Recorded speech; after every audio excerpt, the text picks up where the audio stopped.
Greetings. Is I, Low Energy Videos, a man who has just eaten 3 bowls of off-brand Cheerios, like a king. I bid you welcome to this humble stream. May it bring you much luck and many moments of going, So, tonight we have a little bit of everything. No gaming till Wednesday. And that will be here because we're going to do the next Skyrim one. Instead of Wasted Wednesday, because there's no drinky drink this week. Had drinky drink last week, we'll have drinky drink next week.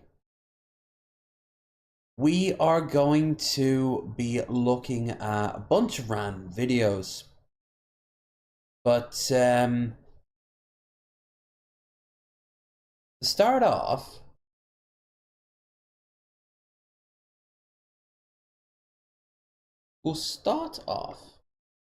Really? That's the size they're giving me? Okay. Wow. I'll hold this image up on screen. So they're changing what is and is not allowed in the not the sphere, the portal that we were talking about last night. And reasons for this, I thought it would mostly just be guys whipping their dicks out and, I don't know, screaming the N-word, some junkie in New York staggering up with a needle in their arm. Hey man, could any of you send me over some, like, Guinness? That'd be cool. Some junkie on our end. Sorry, but I just drank it all. You got a yarrow? But I've been out of the loop for so long, my accent sounds atrocious. But yeah, we can't have nice things apparently. What we can have is complete and utter shilling. But I will wait a little bit for the shilling to shill. About the chat real quick. See you guys. Hope you guys are well. I'll actually pop on a little bit of tunage from Lofi hip hop beats. I know it's not Lofi, it's lo-fi. But I don't give a fuck. That's what I call it. Anyway. Hope you guys are doing well. I've been eating well because tomorrow I'm eating nothing. I'm hoping to have a very lean Wednesday too.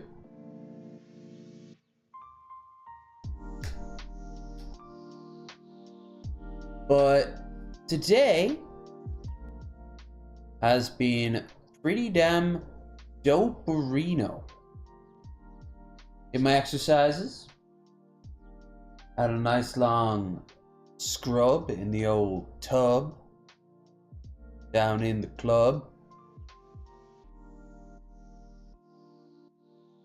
We also have ourselves planned for next week. I won't be here for Wednesday. I might not be here for Thursday. I'll upload on the schedule when we see it. I got another time out with some friends and lady. The hell yeah.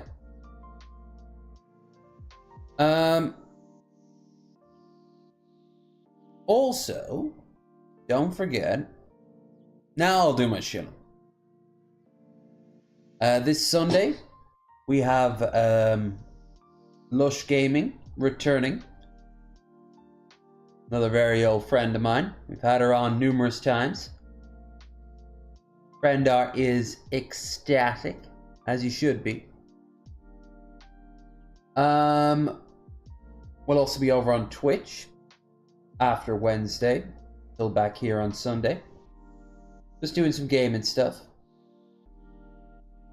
And if I keep up the exercise, I think I'll break out the the workout clothes and start giving you the treadmill streams next week. Not sure how many, but we'll see. Yeah. Standard stuff as always. Like, share, subscribe. Check out the links down doobly-doo. Help out with a stream goal. We're all paid up for this month. And we should have enough money for next month. Keep YouTube Premium happy. And considering all the stuff we're going to watch today, well, it's a kind of proof in the pudding, don't you think? And we need the we either need an ad blocker that'll work forever. That's something that isn't going to happen. Or we need to just bite the bullet and pay for premium. Oh, also, after Skyrim on Wednesday, we're going to watch a movie over on Discord in the chat. Anyone who's in, make sure you join the Discord. Like I said before, the probation period is over on the 20th of this month. All the links down there in the doobly-doo. Which fucking sucks, because that also means that's when I'm subject to probably getting struck again. Kind of curious if it happens right away. It could, but I don't know. Anyway, we got a lot of stuff tonight. But first, see how many of you are in the chat. Probably no one, really. My money's on no one. Oh, 3 people. Okay, cool. Just standard fare, you know. We've got a lot of random stuff to watch. Probably gonna start off with something maybe from Walter. And then we got a big old thing. Now today we've got plenty. But tomorrow might get a little loose. And don't forget, Sunday is also a thing as well. Gonna need content for Sunday.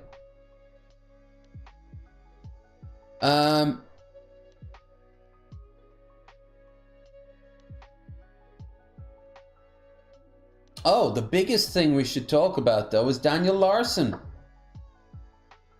I got a video lined up about him. Absolutely mad. It finally happened. Something that I think should have happened to Chris Chan years ago. Before the no-no thing happened. And sometimes I think it might be for the best if it happens to Cobes.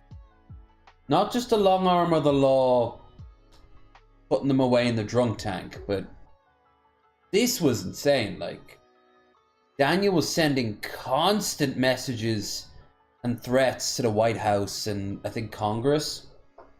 Well, that's a little thing called a federal offense. Crime, even. So he could be facing up to 60 years. And as if his world wasn't bad enough, the trolls that control his life, they've just come out and just ended the kayfabe, just told him how it all was, but we'll get to that. It's brutal. Is it necessary? I don't know.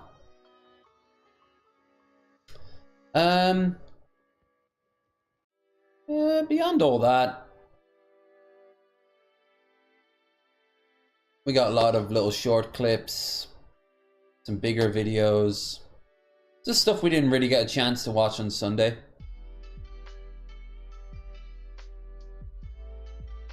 We're obviously not going through it all. I might get sidetracked, but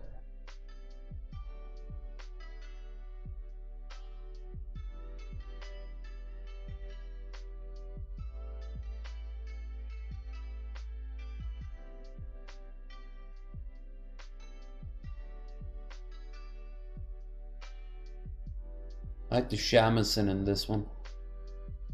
Like I said, this is from Lo-Fi Hip Hop Beats.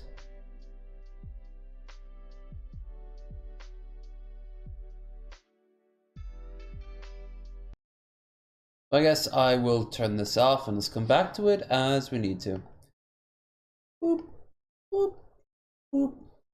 When you see some looping, I mean that's actually not looping, but still, like it's character in it.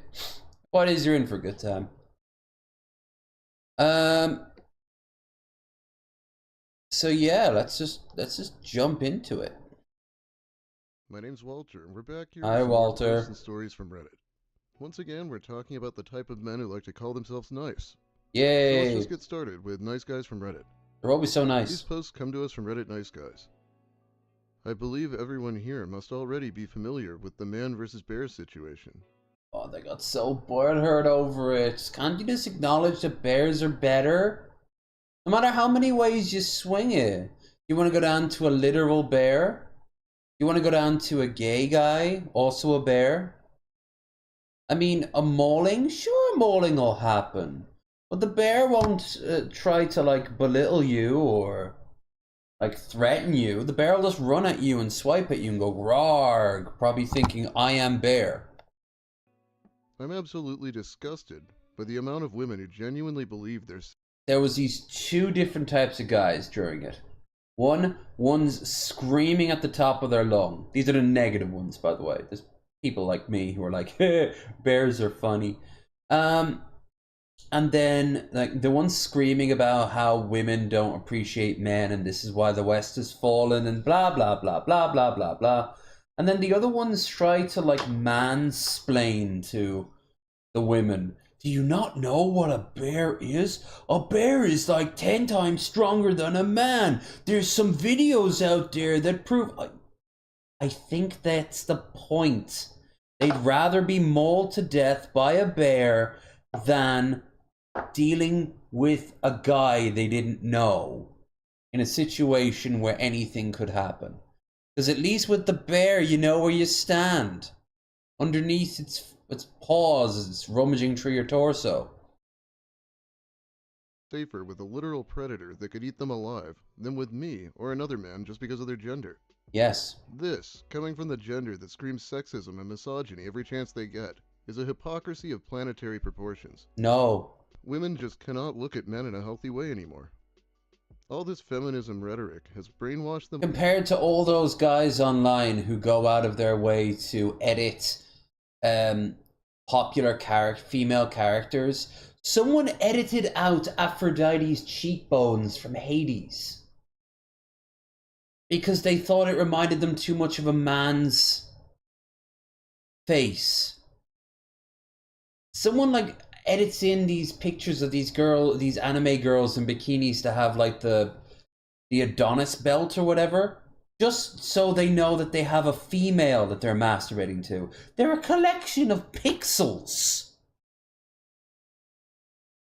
It doesn't matter. And obviously they're women. It says so right there. It's a female character. Because again, fictitious. If a real woman would ever want to be near you. Small to think that men are bad and actively out to hurt them. I do like how he's here to say not all men are bad and violent, but also to say that all women think they are. Yep. Seems kind of hypocritical to make that generalization in the same statement. This is terrifying. This is extremely serious. No, it's These not. kind of women could just snap at a man doing something completely innocent because they were on high alert around him and end up ruining his life with a false accusation. It could happen. Everything's possible. But it doesn't. And those time it does, where a woman like points fingers at a guy and says the R word, or even just sexual assault, it could be anything. Most likely the guy was acting like a creep or was trying to physically attack. Because more women are terrified of getting branded as the rape victim than they are terrified of, oh, wait, he just accidentally brushed my shoulder. If a guy accidentally brushes your shoulder, it's the same with probably as most women when a woman brushes her shoulder. Like, oh, personal space, what the hell? You know, like, what, are you in a crowded bus? Like the Chican? Which I checked is the thing from last night with the Arnie ad. That stuff The ad was literally, it might as well literally be entitled groper, you know? All it takes is one misunderstanding. Fondler. This situation is extremely serious, Oh, and why I Japan. don't want to have anything to do with women anymore. I think been it's 3 years mutual, since my buddy. last relationship, and I intend to keep it this way.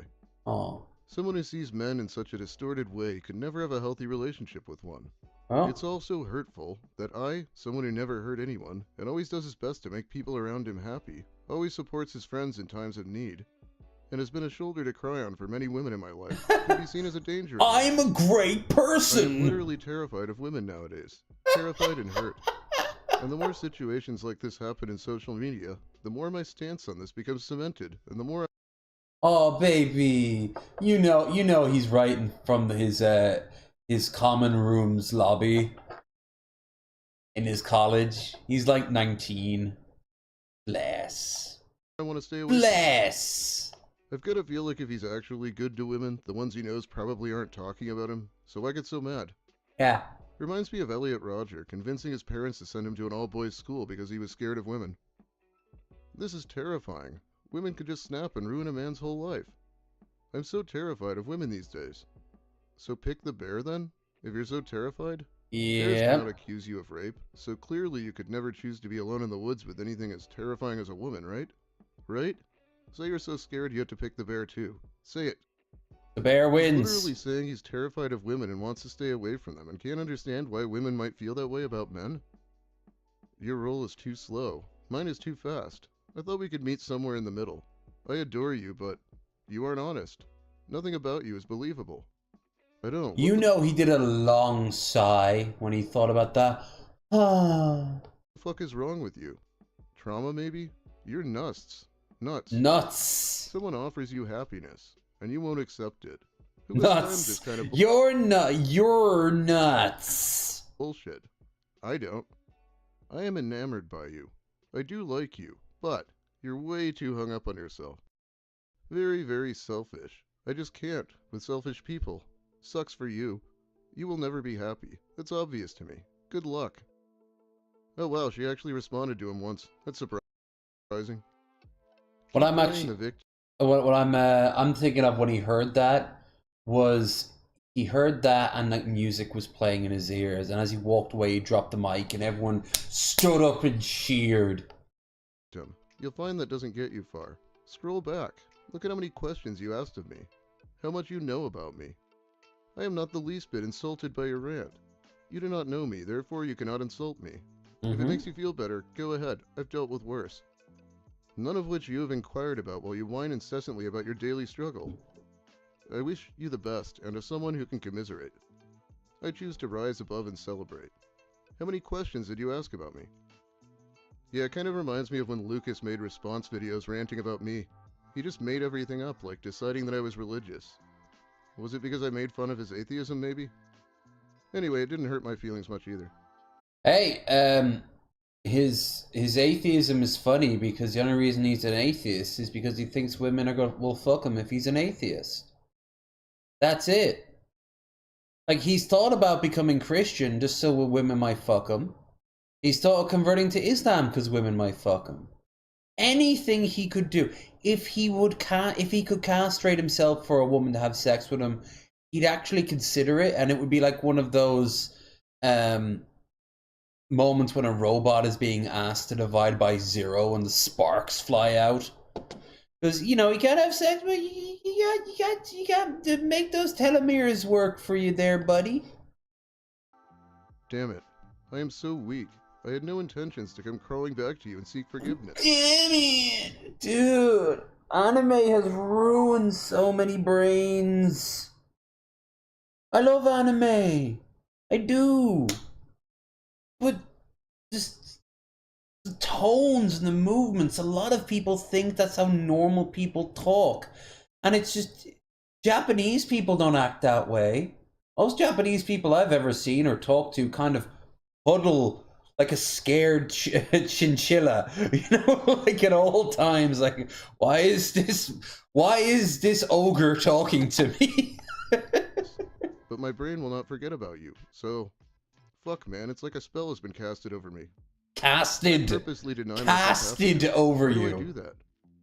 Okay, you are not too busy for me. Oh my I bet you have god. responded to emails and texts today. That's my point. You are never... Girls love endless walls of text, and guess what? So do men. Just cast them at all times in every direction.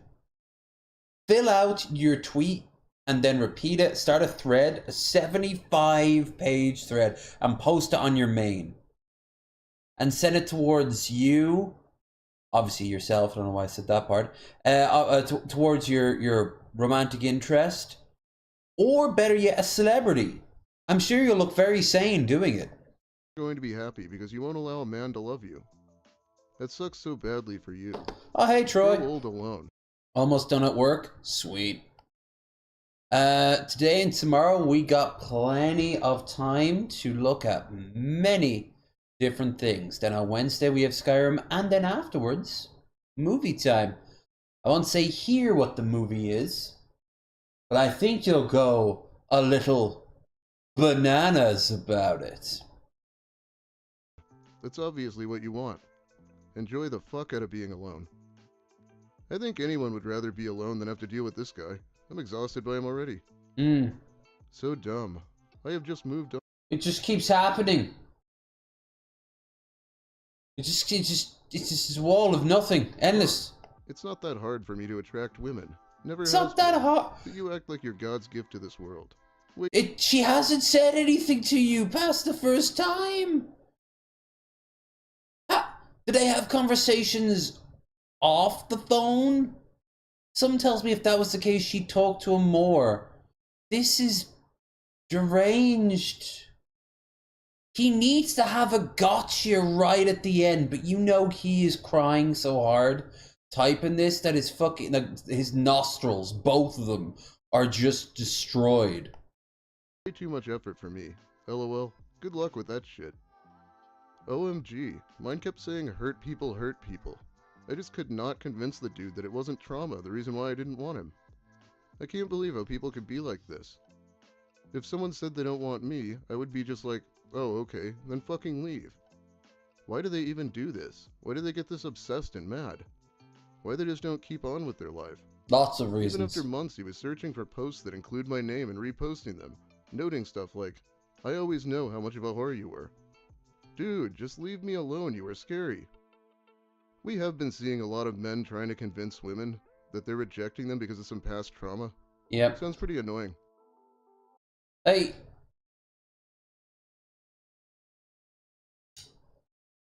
Women and men are affected by trauma. By very definition, trauma will fuck with you. But most men and women who can have sane, rational conversations, they can tend to back off at the end of the day. Like the women in my life right now, I don't pester them every day, and they don't pester me every day either. In fact, we don't talk for so long that I feel a little mean. I'm like, oh shit, yeah, forgot. Or they sometimes reply like, oh, sorry, it's been 3 days. It doesn't sound like this guy would give this poor woman 3 minutes. And by the way, 3 days is fine. Like I was waiting for to book a flight right then and there at the airport or anything. I've just moved on. Sent 6 more messages. Yeah. This is a friend of mine's nice guy problem. They went on 1 date. That's more than a lot. Thing comes up a lot too. That's a That's lot of them don't get that far. That you have a boyfriend, because I'm a really nice guy, and my business is really successful. It's really tragic that you have a boyfriend. That's just so much. I was really looking forward to getting to know you better, but it's not pressure. I hope I didn't scare you off from the gym, because it's not that big of a deal, but I do think you're a really nice girl, but it's no worries either way. Hey, what's up? How have you been? I wish we could see the timeline above that to see how far these... When is the last time you've been to the gym? Haven't seen you. I took like a week off, but I'm here right now. You know, I was sitting here thinking, and honestly, I don't think this is going to work out. I like a woman who is excited to be around me, or who at least puts in effort, and you're not showing me that.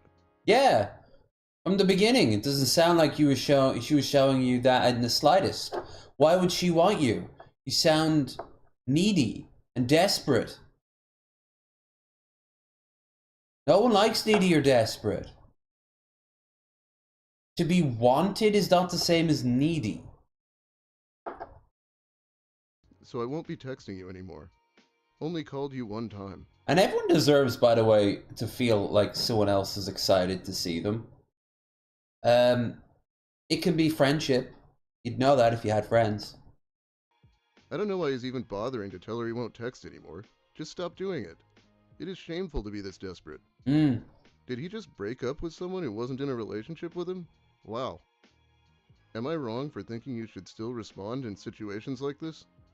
Unless this dude really made them The man Momo. Okay, cool. uncomfortable, responding is still a good idea, especially if you share a No. gym. No. No, actually, I don't think you should have to respond to this kind of cringe. A friend who asked me out once 2 months ago, and I said no because I had just gotten out of a 6-year abusive relationship and I'm trying to heal. Your phone loves to FaceTime me? Yeah, but you don't like me. So sad. Oh, this is gonna be one of those needy motherfuckers. Like, oh, you don't like me. Jessica. Basically what Jessica does. 1. I was asleep. 2. I don't usually answer calls. Again, you hate me. All I ever have done was try to be a part of your life. It's okay, I guess fuck me, right? Yeah, actually, fuck you. You don't get to treat other people like this. Be ashamed of who you are today and maybe consider changing yourself one way or another. Just then block. And they're just left with processing that. Ooh. Ooh, you're going to hear through the grapevine pretty quickly if they changed or not. I don't hate you. What the fuck? You hit me up on a dating app, giving me the worst mixed signals. Oh my god, did they meet this person on like fucking Tinder? Dude, I uninstalled my Tinder months ago, and if I come back and find that like somebody matched me while I was gone, and they had the premium thing where they can send it, first of all, very rare you'll find any actual human beings paying for the top dollar Tinder. But second of all, even less for women. Second of all, like if I were to then find like they had a bunch of messages, just endless messages for me, God, no, no, no, this is just wrong. You, who, who abandoned you on a train platform when you were a child? Was it your mother? You can never get her back. Mixed signals? I have been straight up with you about what I've been through and how I am feeling. Yeah, it's good. I think I had to back out of D&D. That's your choice. Yep. Do you, dude. All good. Okay. I deal with blank. It wasn't supposed to be like this. I figured you to be more. Be more what? Supposed to be like what? I don't know. I'm fucked up and I'm stupid. Are you drunk? Yeah, worst birthday. Why the worst? Because I'm 36 and alone. Good. Seriously, the motherfucker's around my age. Like, you should know better. When you're sad and depressed, there are people you should normally go to. But if you have so few people in your life, what, you're just getting depressed and drunk and all alone on your birthday? Just stop it. There's something gone wrong. You have to start processing that. You don't have time for a relationship. You might even have to take time off work. You're not alone. You have friends. I saw you with them. And how are you going to let your relationship status define your happiness? I know you want to be with someone and settle down and shit, but you gotta be comfortable being with yourself too. Loving yourself. Yeah, no. I want it now. Wow, yeah, that sounds like a sexual thing. That sounds like the sexiest thing a man can do. Just go, no, I want sex and love. I don't need to have self-reflection. It was a lot better when parents would set up arranged marriages. Okay, well, do you then. And maybe wait to make a decision about D&D when you're sober. Good night. Good night. Sorry, I'm going to probably be super apologizing. Who cares? Why, when you clearly meant what you said? You just needed the alcohol to actually say it. I will not apologize for not being who you expected me to be. I will not apologize for being honest with you and taking the time to learn to love myself and heal myself. Don't put your expectations on me and get upset when I don't conform. You clearly like the idea of me rather than me as a person. I tried before. So, this guy is doing what I did when I was 16 at 36.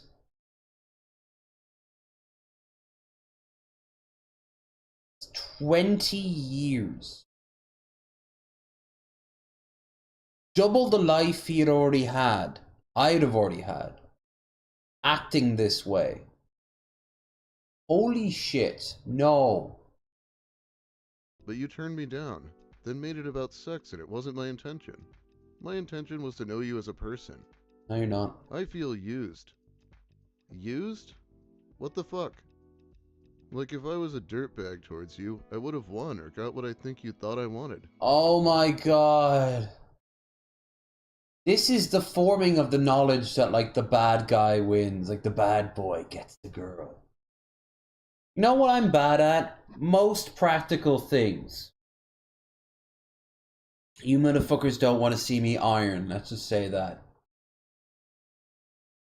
But I get lucky.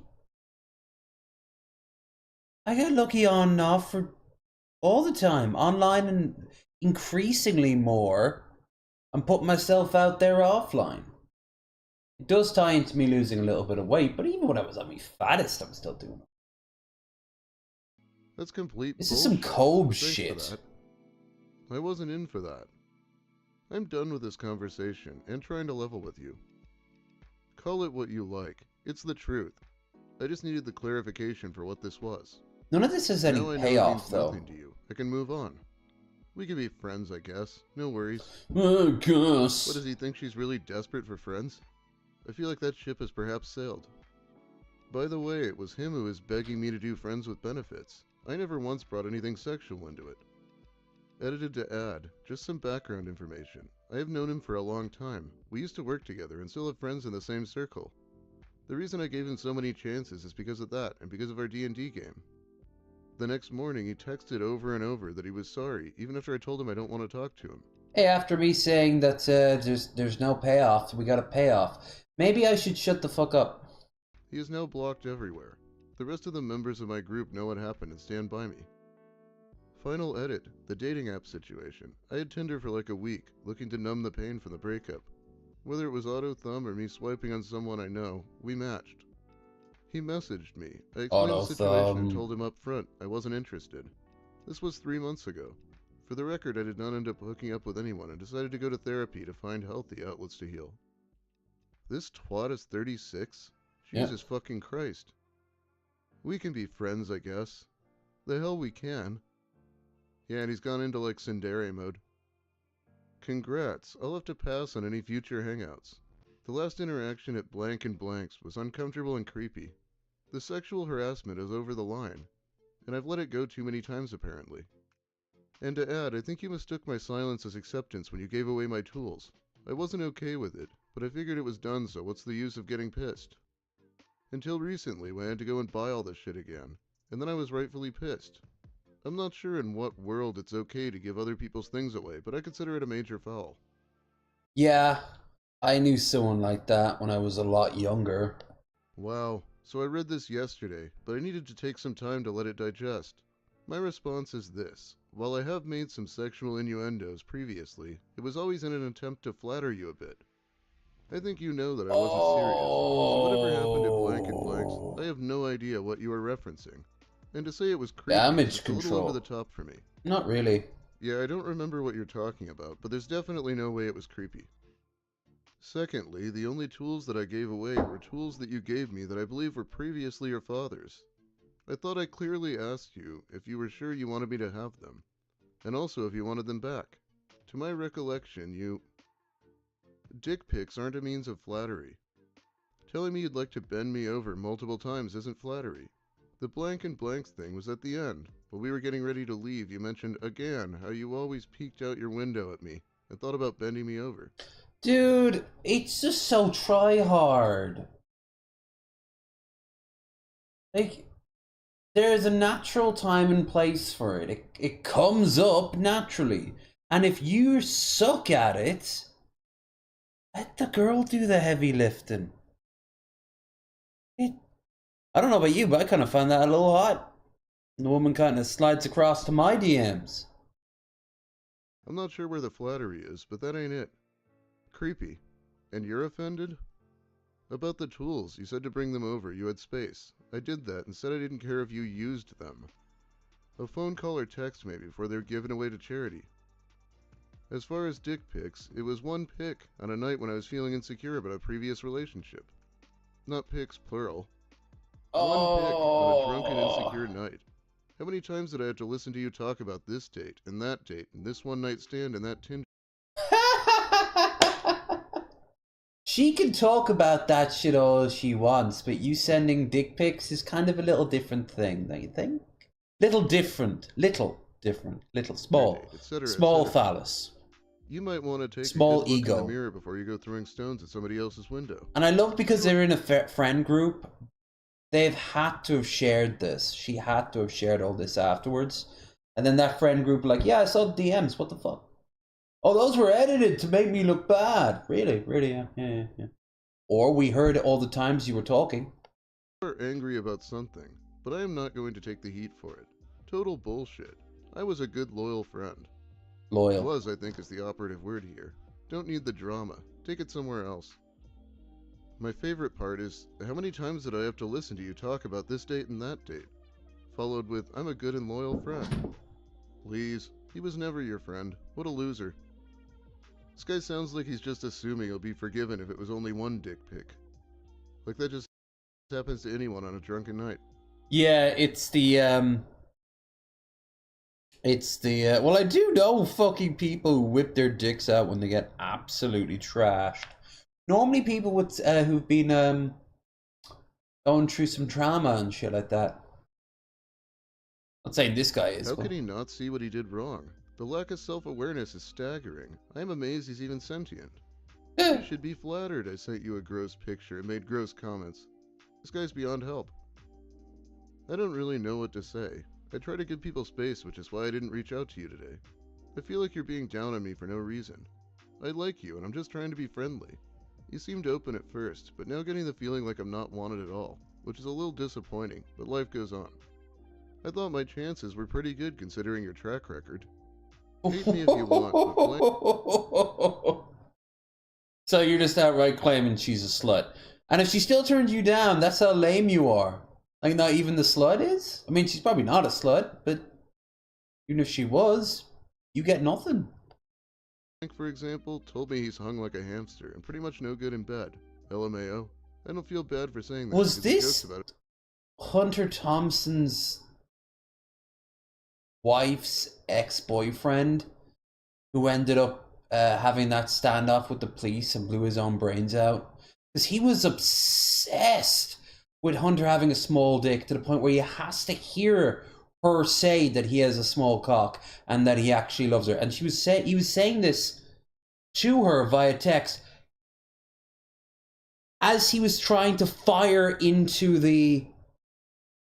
their house.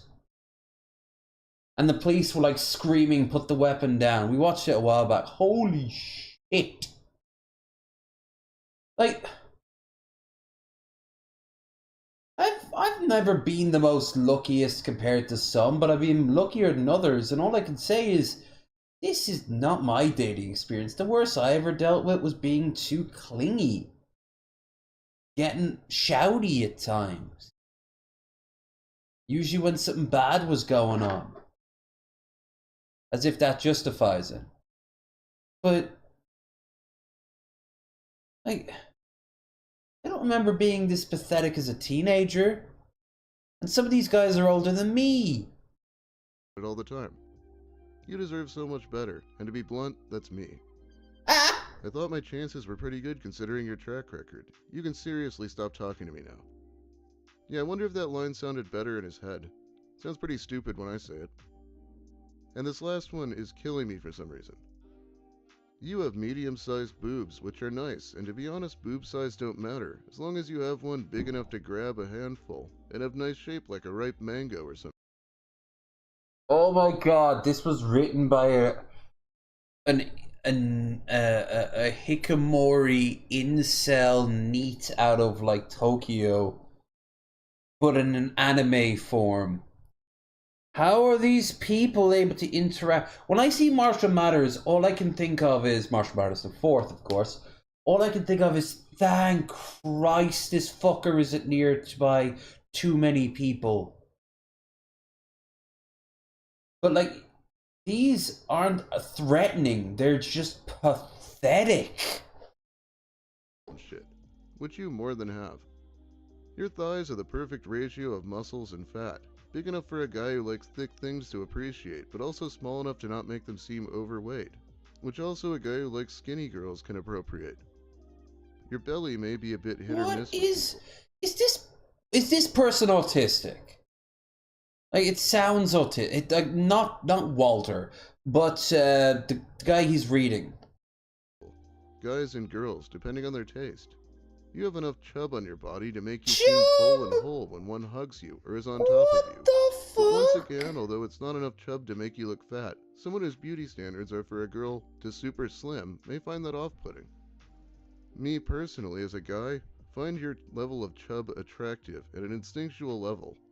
Probably because evolutionarily speaking, chub means a female has enough resources to bear a child and successfully mate with. Email. No joke, if a guy hasn't been brainwashed or is able to ignore modern beauty standards, mild levels of belly chub is a legit point of attraction for men at a biological level, almost the same as big boos are.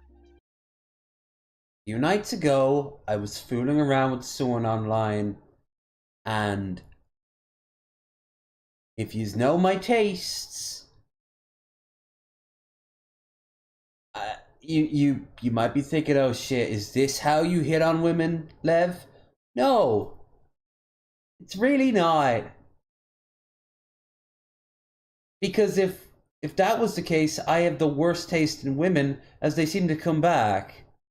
Any woman that I hit on who'd be hit on by like this would, I don't think, would even at first immediately block, because it's so borderline clinical. I'm surprised they're not going to go into like their menstruation cycle and shit like that.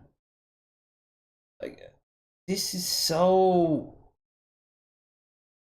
odd. It's not the oddest. I think the oddest had to be the guy who they went on a nature hike and he intentionally gets lost with her, so he has more time to talk to her, and he goes into this huge spiel about phenotypes and shit. And he showed up to like the hike in a suit. Like this guy, that guy is clearly on the spectrum. This guy might just not know how to interact with human beings. Right? There's no might about that. Both of them are just so off point. I don't know if a woman out there finds this sort of thing attractive, but I know if I was a woman, I'd be like, what the fuck are you talking about? Yeah, apparently he sent this to her while he was drunk, and he was just being honest. I feel like the people in these videos do some very strange things when they're drunk.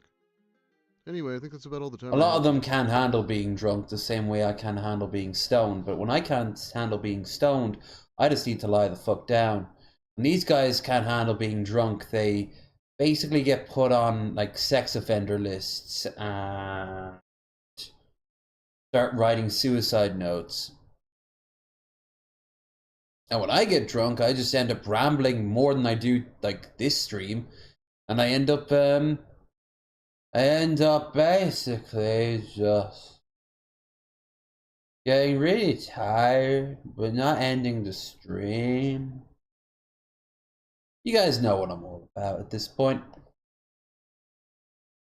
Anyway, thank you, Walter.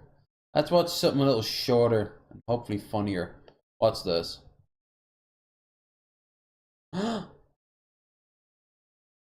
It's a war truck! Daka Daka! No audio? Shameful. I like the Energizer battery just strapped onto the side of it. Yeah! Yeah, needs more DACA. Needs way more DACA. But it's a good opener. Too funny. If you're looking for something, this looks generic as shit. So generic, it's already been removed. See, that's the thing. Is a lot of these have been on my desktop for a while now. How about this? Oh, damn. Now that's she's fucking, she's like, I came here for the belt, but now I think I'm just in love. She will not be intimidated. She might just be more motivated, to be honest with you. But there's no way in hell she's supposed to win this match on the road. Motorboat. Just, you'll be disqualified immediately, but I mean, you are the perfect you're a fucking dwarf female, okay? And that's like a half giant. Such a nerd. Here. English guy on holiday. Checking food and drink out. Bulgaria. Me and my court-appointed sobriety coach went to Sofia, Bulgaria. And all it took was slipping him a crisp 50 Bulgarian lev to... Lev? Really? Is that what it's called? Lev? I did not know that. It's a lev. Persuade him to join me in indulging in my self-destructive choice of fun and food. So here are my personal ratings of the food and drink I had while in Sofia. Quiteria. Amazing service, great food, 8 out of 10. The Coffee Syndicate. Good coffee and eclairs, 6 out of 10.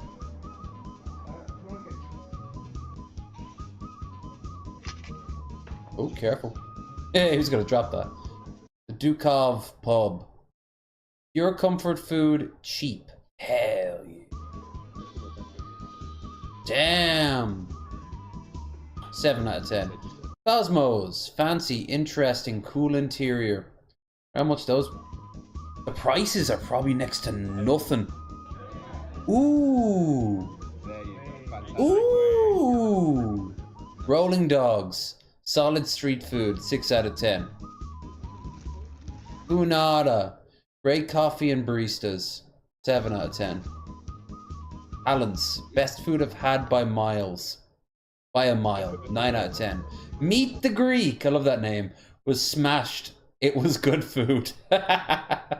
Greek food can be very tasty. The only time I really love Greek food that isn't just a standard flatbread and hummus is when I'm drunk. And I think it's all the grease. The grease and the texture of the goat and the lamb. Takes a while to process it, so you're like, raw. But when I'm cold, then of course it's Italian food, because Italian food does the same thing, but it's heavier. It's insane. Me and my Sweet. I've always wanted to go to the Balkans. I mean, I've been to Hungary, but you ask a Hungarian and they'll say this isn't the Balkans, this is Central Europe. We're just bordering the Balkans. Yeah.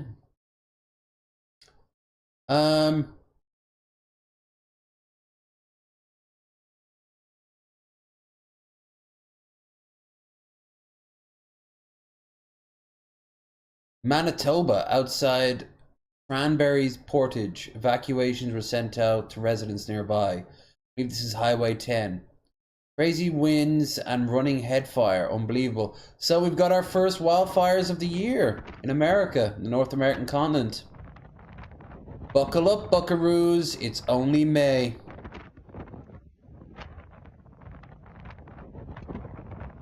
Fuck's sake.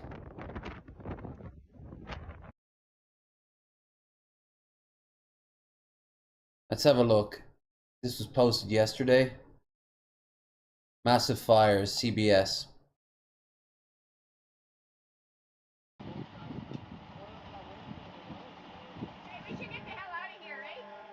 Oh god, did I just hear an A? I shouldn't laugh because people could be killed. But like, we need to get out of here, eh? Yeah, you should. Like, that smoke will kill you long before the fire will get to you. Plus, you'll be covered in that shit. Apparently, forest fire smoke, it's very, like, fine when it gets that close, and it kind of, like, just sticks everywhere like sand. These are close by a river or lake. Holy shit. Whole place was evacuated. Damn, now that would be off-putting.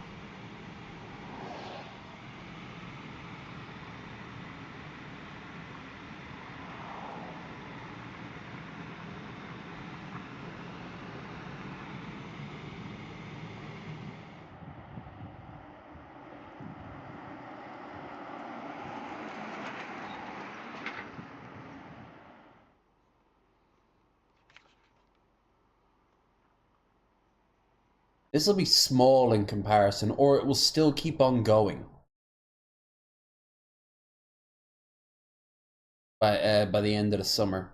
And of course, who knows when the summer will end? It used to be like around August it would wrap up, and it would kick off around about, well, now, but like past couple of weeks it's been hot here and in the States, and winter was a bit light in some respects.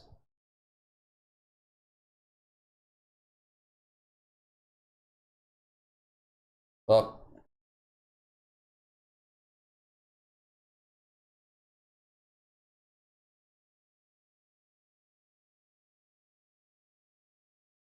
yeah, we don't have that long left on this planet before we all have to start thinking about living in the domes, you know? What do you think about this? Oh no! It's the meme! It's the bear!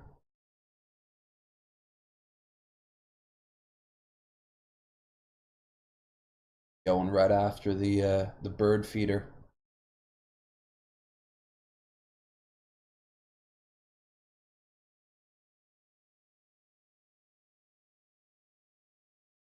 We have just spoiled so many bears that like a lot of them wouldn't be able to hunt anymore because their parents wouldn't bother to teach them. But look, if it's not bears, then it's these fuckers. The raccoon. Raiko. Little bandit boy. I'll never forget that video we watched of the giant fat raccoons. Oh my god. Quizno deserves their failure. Oh yeah. Ooh, is this? We haven't done that in a while. We haven't looked at one of those videos here about about like a company and their history and shit. This would be perfect for tonight. But first things first, I want to bring up the Daniel Larson shit. We'll get that out of the way. Standard shit as always, guys. Don't forget to like, share, and subscribe. Check out the links down below. Anything given via Streamlabs would be very much appreciated. Keeping the lights on these videos. But yeah. The end of Daniel Larson coming clean. I don't think he's done, but I think he's kinda wrapped up. After everything he's been going through, wouldn't show up for bail.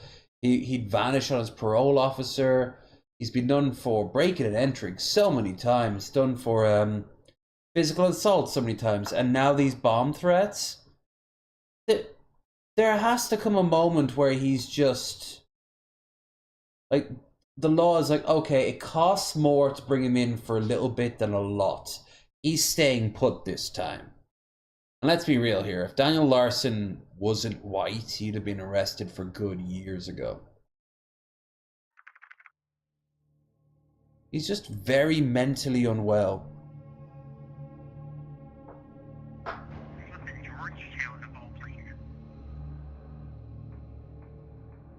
Colorado. Speaking of Colorado, before going live, I spent the last hour watching an episode of The Expanse, and I'm on episode 5 now. From here on out, it's going into unknown territory. But also I was prepping and making up my mod list for New Vegas. Going back into New Vegas. I get the facial shit to work right, like the new face mods. So I guess I'll just leave them be. I've never cared too much about how they look.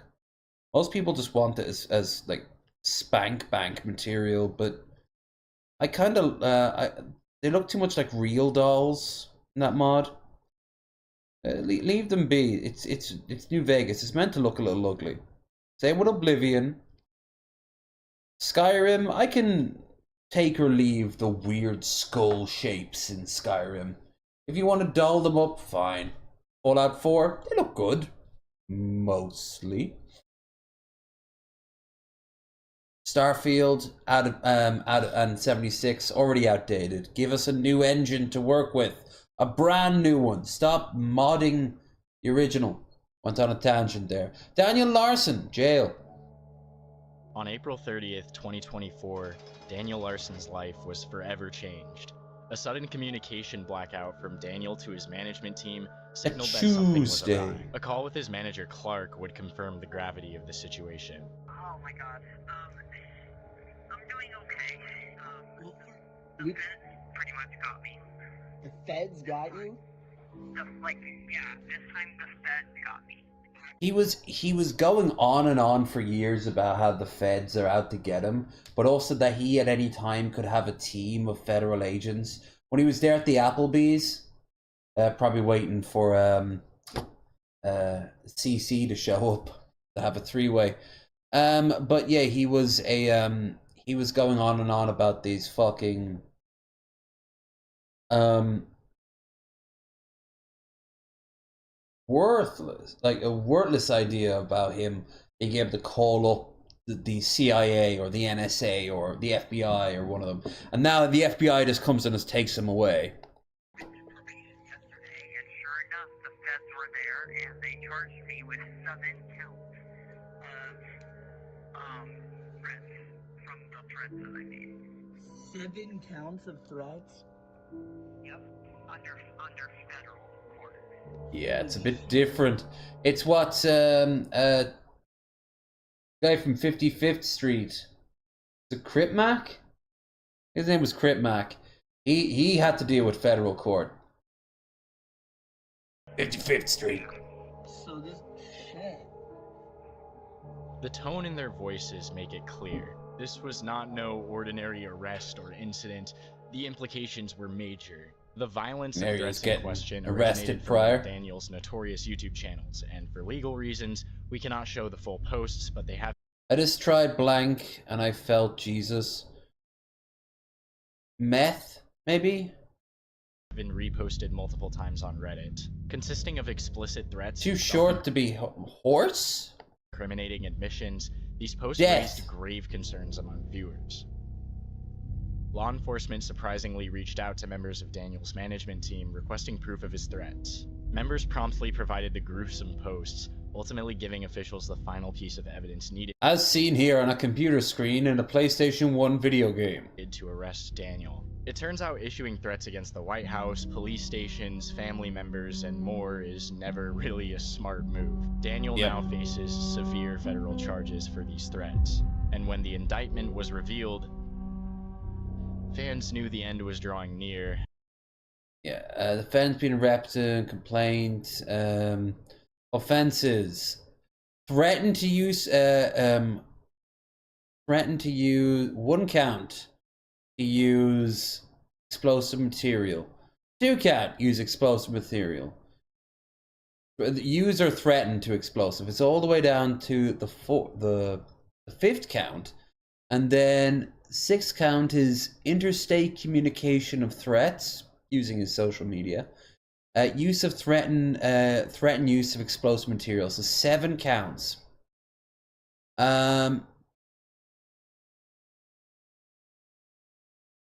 10 years of imprisonment, 10 years of imprisonment, 10 years of imprisonment, 10 years of imprisonment, 10 years of imprisonment, 5 years of imprisonment, 10 years of imprisonment. Or a $250,000 fine, or both, and it's the same all the way down. This guy, and there's the agent, Daniel McDougal. Okay, that's a man who was born to be a cop. So he actually upgraded and went to the feds. As did his management team. If you follow Daniel's story, you know he had a quote-unquote management team for years, groups of trolls who pranked and fed him misinformation, which his gullible nature led him to believe. Yeah, this is how I always pictured people like Zach Knight treating Gale, but Zach Knight and the rest of them seem to want to do the opposite for Gale. Like, if she started to get these bizarre ideas about killing people and killing herself, I imagine they'd step in and try to calm her down. But these guys kind of like did the opposite until it kind of worked. They made him believe that he was like a big celebrity. He had a management team. They were going to keep meeting up with these famous people in Hollywood. And that's when he'd start filming himself to go there. And he'd film himself to go there. Basically, he was told to do it as proof against the trolls and the haters. In reality, it was the trolls and the haters that made him do it. Like, Daniel should be a very tragic person, but Daniel's a scumbag and has hurt a lot of people physically and also did a lot of damages, and he's just mentally unwell, and he's a horrible example of just the healthcare system in America, just letting this poor son of a bitch fall through the cracks. And the only people that picked him up even remotely were people who were going to use and abuse him. Until, well, it got a little too real, didn't it? Watch the Daniel Larson files, you're aware that a relentless individual named Clark has been managing him. Larson Leak interviewed Clark back in December. He's gonna get what's coming. A couple of my really close friends will say, yeah, like, you're weird or whatever, but then... They're starting to go down on Clark now. I think that Clark deserves some form of punishment. How and what? I don't know what that could be. I don't know. Of all the lolcows we watch, I know very little about Daniel Larson, other than the big moments. There's always that one, I don't know if you guys have the same thing, but there's always that one girl that likes Daniel that's just, like, hot as fuck. Fearing Daniel could be transferred somewhere unreachable, a pivotal decision loomed. The management team that had been trolling him for a staggering 9 months decided it was time to come clean. Daniel would have to confront the reality. Nearly a whole year, he thought that, like, he was being, like, basically prepped for stardom. His fantasy world was never authentic. On May 6, 2024, Clark, Daniel's longtime manager, made one final phone call, revealing the truth about everything. I present to you the final moments of Daniel. Clark kind of looks like the leave Britney alone guy. Larson. Who's that girl? Who's... And follow facility instructions to register this number as a private number. To consent to this recorded call... Jesus, you need to put your phone on charge. Okay, Daniel, I need you to listen completely for the next 10 minutes, and I need to talk to you, okay? I need you to not interrupt me, and I need you to be fucking serious right here, because this is probably the only time, this is one of the most important things I'm ever going to tell you. All of this has been, it's fake, man. I mean, I'm not Clark, I'm not a lawyer, I don't work for Interscope. Grace doesn't want to talk to you, there isn't, Grace... The only reason Grace knows you is because she thinks... That's the Applebee's, where he pulled the fire alarm thinking that would be some sort of signal to call in like a crack team of FBI agents. He went into the Applebee's and just started accusing them of photocopying nudes of him. Like, this is proper mental, like, brokenness. If Daniel wasn't going to end dead or out on the streets, which Daniel has been living on the streets, he's been finding places to crash, like Daniel would have ended up in a jail cell. I hope that they, after going through Daniel's like whole life, that they're like, all right, you know, it's hardly a fun time, but you should be transferred to a mental health facility for probably the remainder of your life. And then, you know, I never want to hear about Daniel Larson again unless they come out and they're like reformed, not born again Christian or any shit like that. That's not going to help anyone. But you know, like they come out and they're on meds and they're very quiet and they just give a very quick hello and goodbye, and then that you never see them again. Either you're a predator, but it's not going to happen. And the only time you've ever talked to Tina was because she was telling you to back away. Yeah. I mean, it hurts to say UCLA was fake, Interscope was fake. Every single thing that we did, it was fake.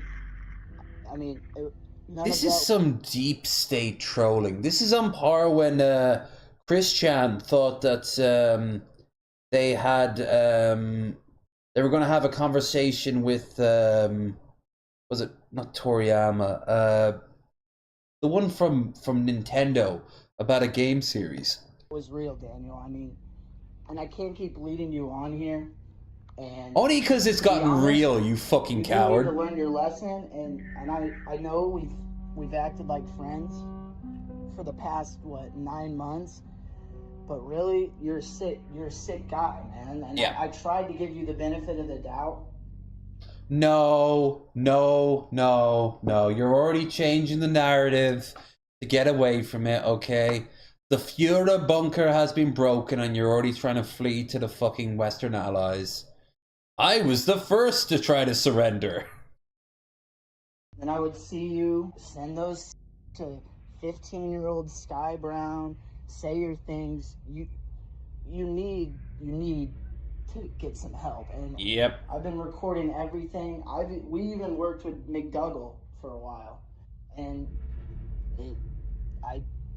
I'm done. Like it's over, man. There isn't anything else. He's even using this as clout, though. I've been lying to you. I've been faking fucking everything. You're a piece of shit for it. Grace doesn't even know if she knows who you are, she thinks you're a weirdo. And yeah.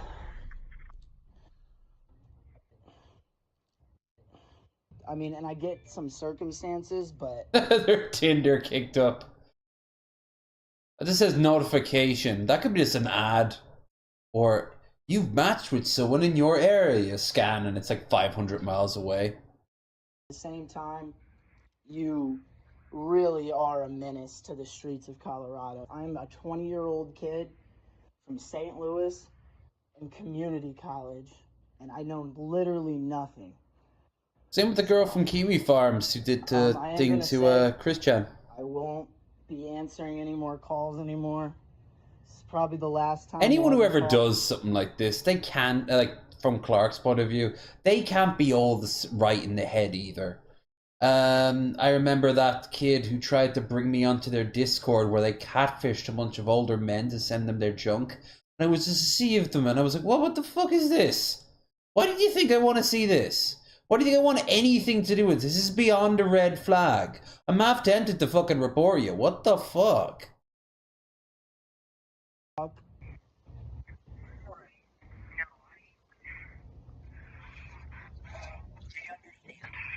No, you don't understand. But you don't. That's the thing, Daniel. Yeah. You keep convincing yourself, Grace and all that. It's not, she doesn't. This was never going to end well. I've never talked to her in her life.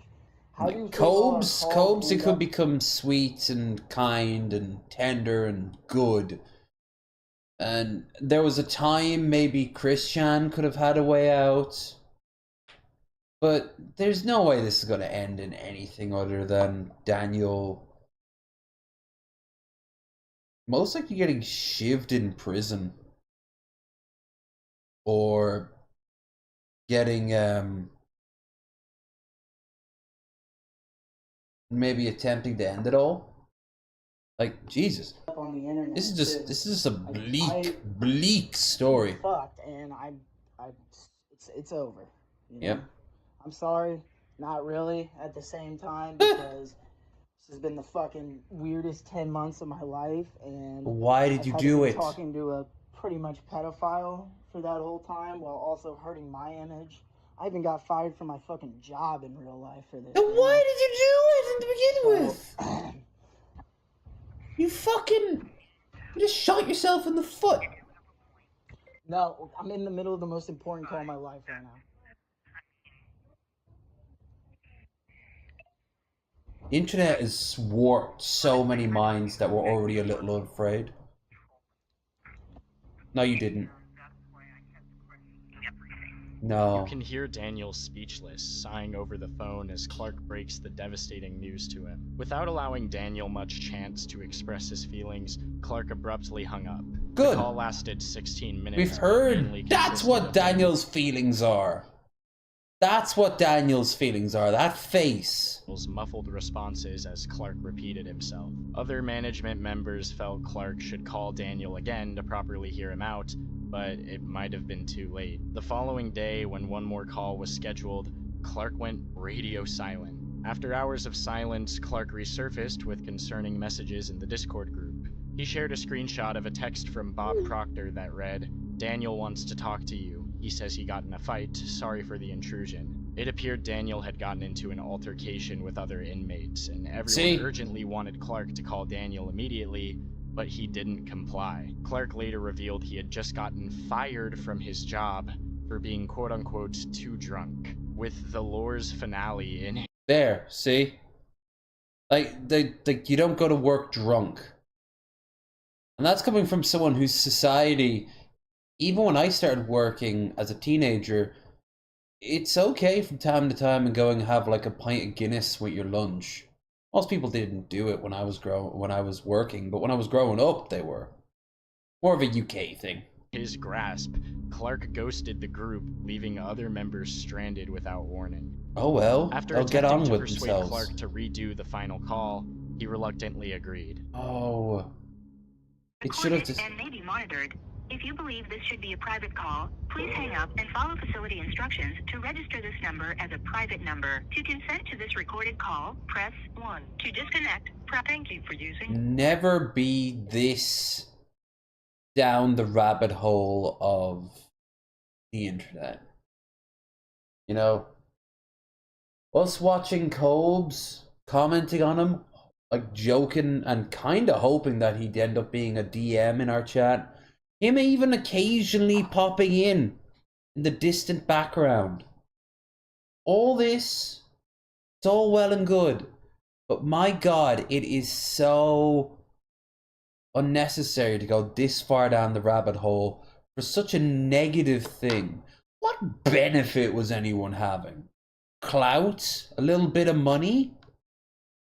And Daniel was literally going insane. And now he's got to spend probably the rest of his natural life in prison, or at the very least in a home. Curious, you may start the conversation now. Hello? Hi, Daniel. Hi. Okay, so for... Sorry, before you say anything, I want to tell you that I am extremely sorry. And I want to try to fix our friendship. It's no friendship. I mean, it's not just... I feel like you have a lot of people to say sorry to, mostly. Not just me, more like Bob and the restaurants. And all the people that... Even Grace, in a way, for tormenting her and her family for the past couple years. In a way. I agree. And I will take the blame. But I want to fix everything. You can't. You know, Out of your hands. We all make mistakes. I never try to pick a fight with a barista outside of a coffee shop. It was an ice cream parlor in Vegas.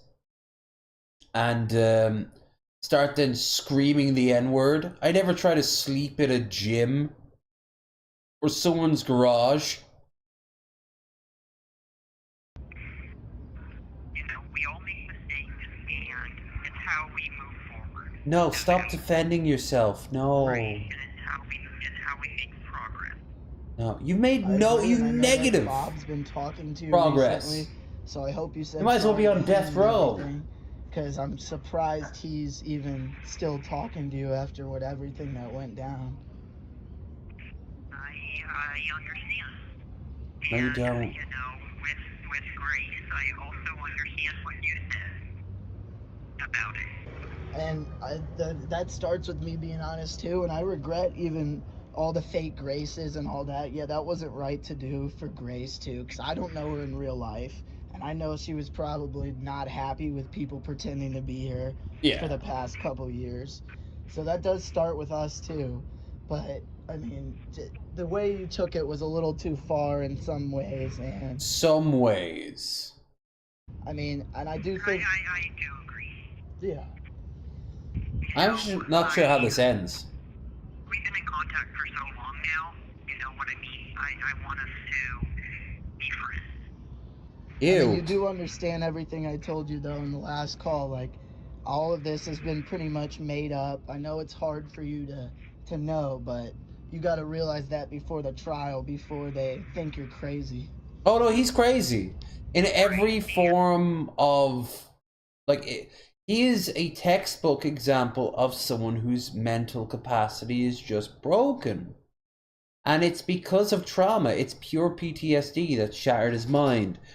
It'll never be restored, but it could be maybe solved a little bit, you know?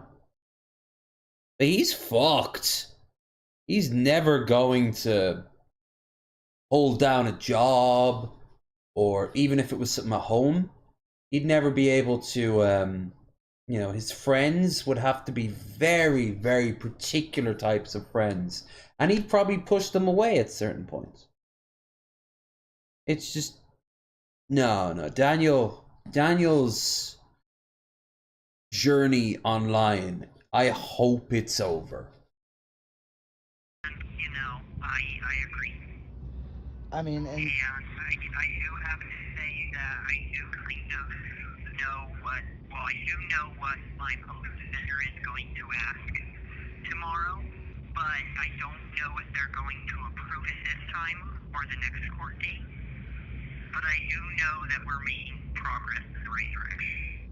Why? okay, well, I think this was a good conversation, but everything starts with a couple sorries here and there. Do you have anything that you want to say to, like, everybody out there? Like, because I'm guessing people are going to get these phone calls through that. So you should, if you want to explain yourself to everybody on Reddit. You know, what I want is I want an apology to the entire fan base, and not only to the fan base, but I want, you know, an apology going out about the leading of the phone call, stuff like that. And just everything, even Sky Like Bro. literally everything at this point. You know, I mean, if we go into detail, it's going to be way too much right now. True. You know what I mean? And we're on a timed phone call with, you know, money going through. I'm to a point to where, like, I want to try to fix this with everything, and I want the real truth to be heard. And the truth will be heard, Daniel. So I gotta go, but I'm out. See ya. Clark out. That may have just captured Daniel's final moments of outside contact. There we are. There's the... These charges appear dire, marking the end of potentially all of this, the whole entire story, the end of Daniel Larson. I really like that hoodie. Oh, the haircut. He did what Rev got done for his driving license by Shani, but he did that to himself. I'm Kusari. I want to thank Flexburger for having me read this for you guys. It's really awesome. Oh yeah, you got arrested at the food court. So yeah, you guys can check out my channel and all that. You know where to find me. You can support Larson League and stay updated by following their social media links on screen. They've been dealing with a lot of impersonators lately, especially on TikTok. Not gonna name any names, but Fuck you, dude. So their official accounts are listed in the description. Alright, peace. For Daniel legally. On this recording, Clark's agreed to retire and enjoy his summer Daniel free. Damn, someone made a montage. Marshall Manson's Rip DP was better. But it's not a trick question. Yeah, I'm smoking dope. oh god. Oh, the snot. Christ. Yeah, if I don't see Daniel Larson again, I'll be happy. I wish wherever his fate is, it's a productive, happy one for him. Where he's just not, you know? He's not around. Oh, what a lunatic. True loony bin. Anyway, that was a bit longer than I expected, so before we get to this Quid Knows video, we'll watch some short stuff. Dextero, not the road raid we expected. Okay. The Black Hawk and the track star, they're all got some fuckwit's gotten out of his car. Okay. Ah! They're having a dance off. Dash council going on that one. Right. The Black Hawk. All right. Well then, I wonder who won. My And the track star, they're all got some fuckwit's gotten out of his car. Oh, they're just dancing. Not just. Oh, he was trying to do the stanky leg. Oh. And then it just went on with their day, you know.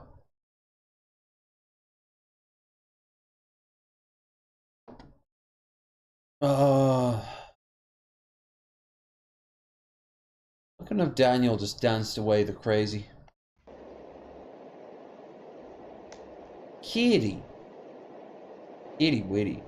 What the? Oh, fuck. The timing was good on that one. There's a good chance that's a real mouse there that I found.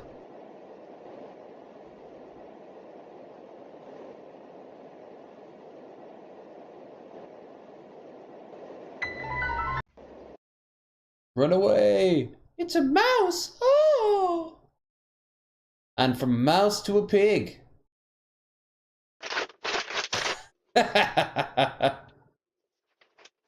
Homeowner claims they were not refunded. Motherfucker, what the hell would they do? Would they charge the pig?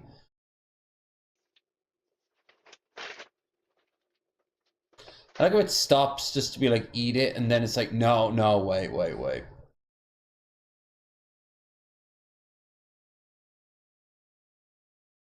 And at the end of the day, like, the pig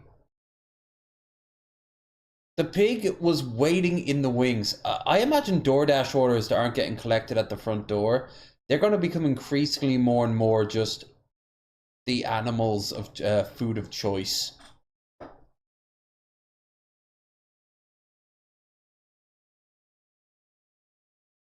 All right. I think we can finally get into this Quiznos video. Like I said, we're going through a lot of these quick, so we're going to need some left over for tomorrow. And I'm sure there's some that we could keep as...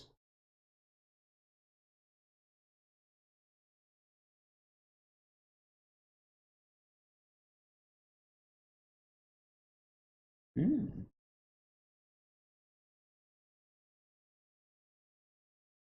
mean, that's not a video, is it? Oh yeah, no, won't spoil that one. We're gonna need some cringe rap, if not for today, then for tomorrow. I actually need to pee. Maybe I should have kept it up. God damn it. I will be right back. I'm taking this robe off because it's very humid.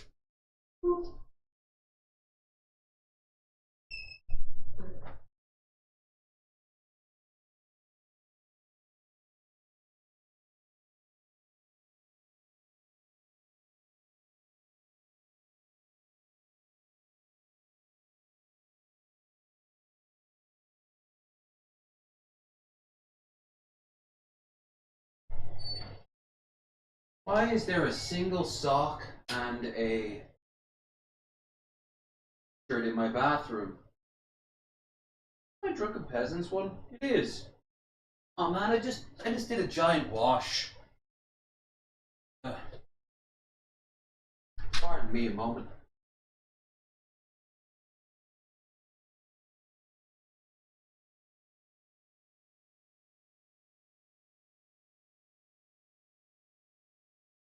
Getting in the habit to throw them into the big basket thing. It's actually an old bag that I've repurposed for the exact same task. My God, I fill up a wash quick. You see, Jared, it's a thing called washed clothes. Can you say washed clothes? Can you say court order 500 meters at all times? Fathoms, 500 fathoms at all times to stay away from Jared. Or is that Brett? That would be Brett. All right, onwards. Quiznos did everything wrong and absolutely deserve their failure. Oh, we got that ad over here too, but it ended quickly. The Quiznos ad was so off-putting. We've had some Quiznos. I think there's still a Quiznos open in here in Carrick, up at Super. I'm actually going to be up there next week, so that part of the village. So if I can remember, I'll just poke my head around and see if there's a Quiznos logo along the side. Because there's a Papa John's attached to the same building. It's a franchise. It's a Supermax, which is an Irish-run chip, sort of fish and chips sort of thing, burgers, stuff like that, nuggets. The owner of that also owns Quiznos, or did own Quiznos back when I lived there, and also owns Papa John's, which is as doughy and mid as every other pizza, as the pizzas are in America. And they just ship over the exact same ingredients. Known for their signature toasted subs, Quiznos dominated the sandwich industry from the time they opened in 1981 to the mid-2000s. At their peak, they had 4,700 locations, an astonishing number even today. To put their size into perspective, Jersey Mike's and Firehouse Subs today operate a combined 3,100 locations. I want to try both of those sandwich places. I'm sure I've passed by a Jersey Mike's in Philly.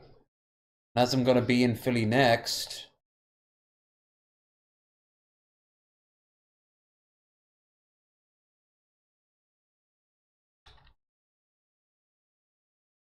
Jersey Mike's Philadelphia. Yep. Permanently closed. Was there only one? What?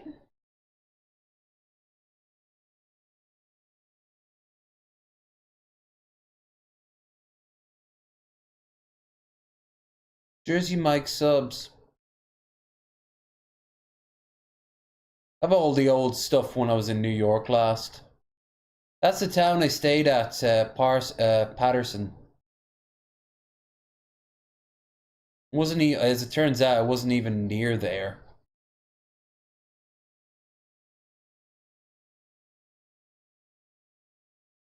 Yeah, but there's Jersey Mike's. Or there was once upon a time. Lost to the sands of time. How about Firehouse? Yeah, Firehouse subs. Jack's Firehouse. American Restaurant. Sub Shop. Jersey Mike's Shop. There.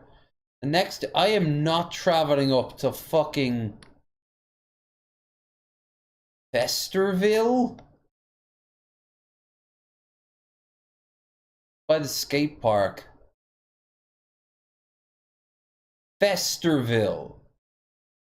They really calling the town Festerville.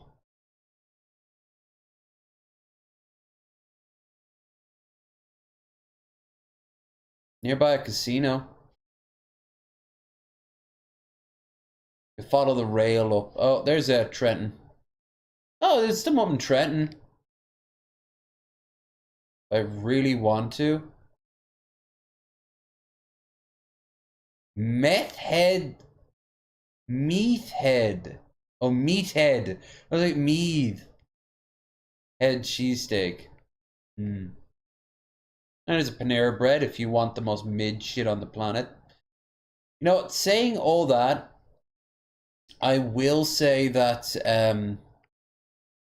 I would take a Quiznos over a Subway any day of the week, which is a low fucking bar. Quiznos was huge. Oh, I remember this dude. I think we got a video from him.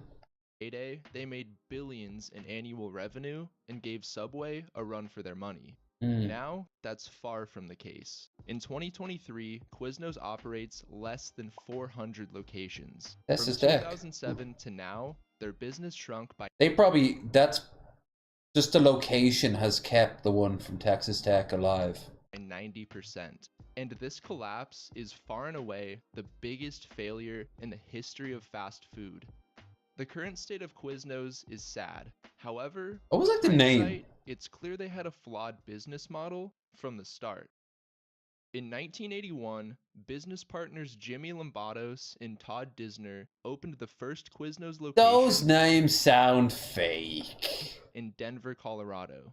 But before starting Quiznos, Jimmy and Colorado, that's a funny name. Opened a fine dining Italian restaurant called Footers in 1978. While operating Footers, Jimmy and Todd hatched an idea to start a new restaurant with a whole new concept. Their idea for this new restaurant was similar to that of Footers, yet instead of fine dining, they sought to create an Italian-style deli.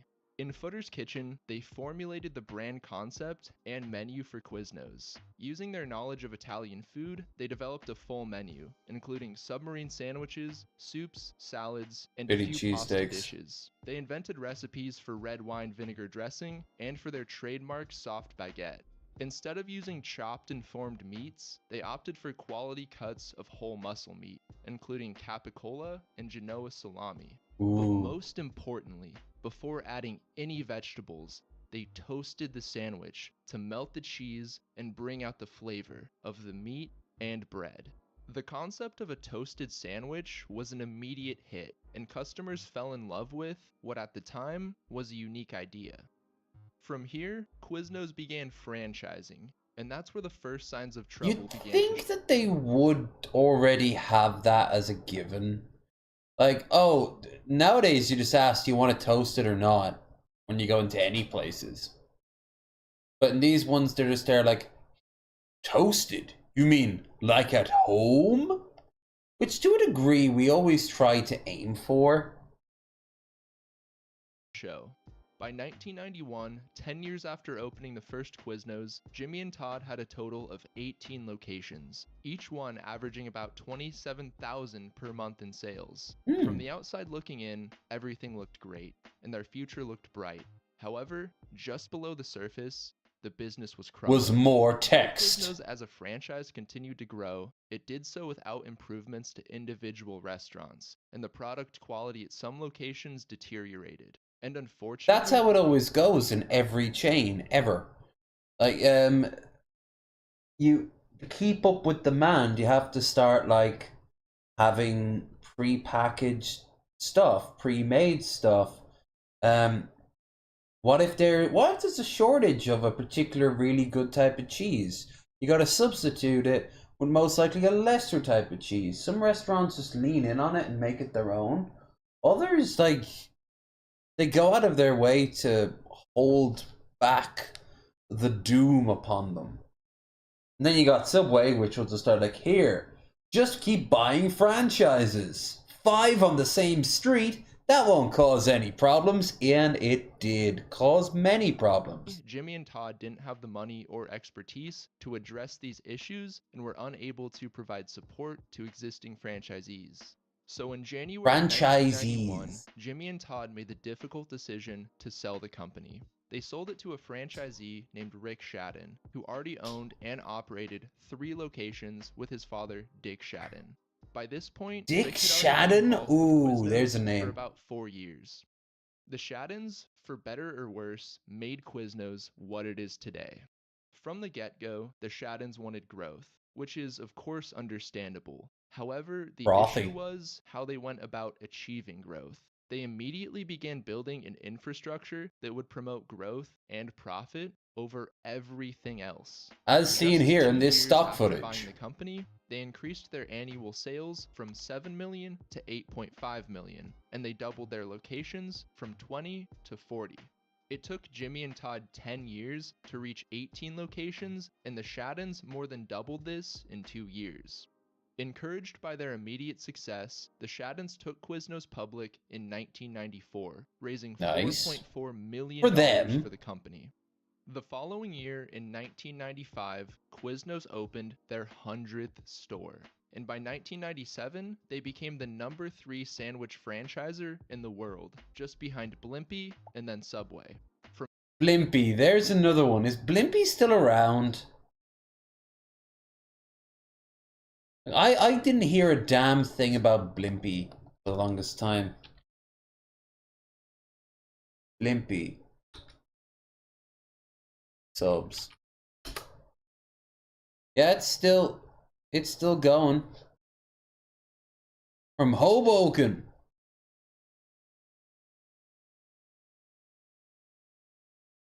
At least they're being up front with what they're doing. They're gonna make you into a fucking blimp. They always, all these big cold heartless franchises always end up starting in like the most wholesome like diner restaurant. Even McDonald's. A Blimpie inside the Quick Mart in North Bergen. I always thought as a kid it was strange how stores started to have other stores inside them. You don't see it quite so much over here, but it still happens. In the UK too. 2 in Singapore right now from last year. 1 in Connects. However, these shut down in May 2023. Struck a deal to acquire Arizona-based Calabrand. Number Blimpie has fallen to 739 stores. Kuwait. There's still a location in the Kuwait International Airport.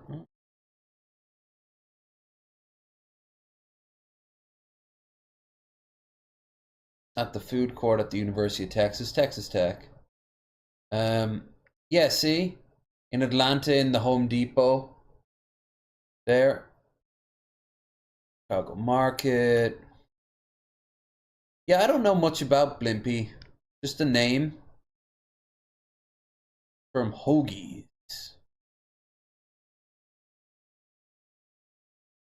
Scanned the dictionary, found the word blimp.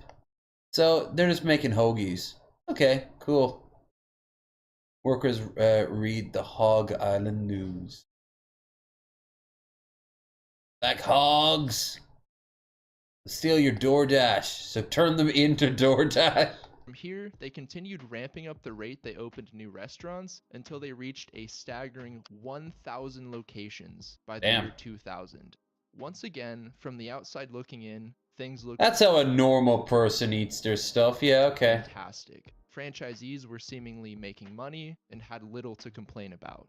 But that was all about to change. Because unfortunately, mac and cheese? at this point, Quiznos made the awful decision to form a subsidiary, also known as a company owned and controlled by them, called American Food Distributors.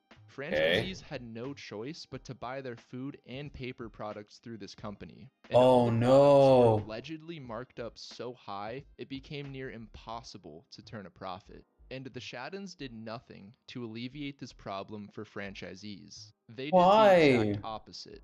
At some point along their business journey, the Shadden family realized they could make way more money selling supplies to franchisees via American Food Distributors than they could earning royalties.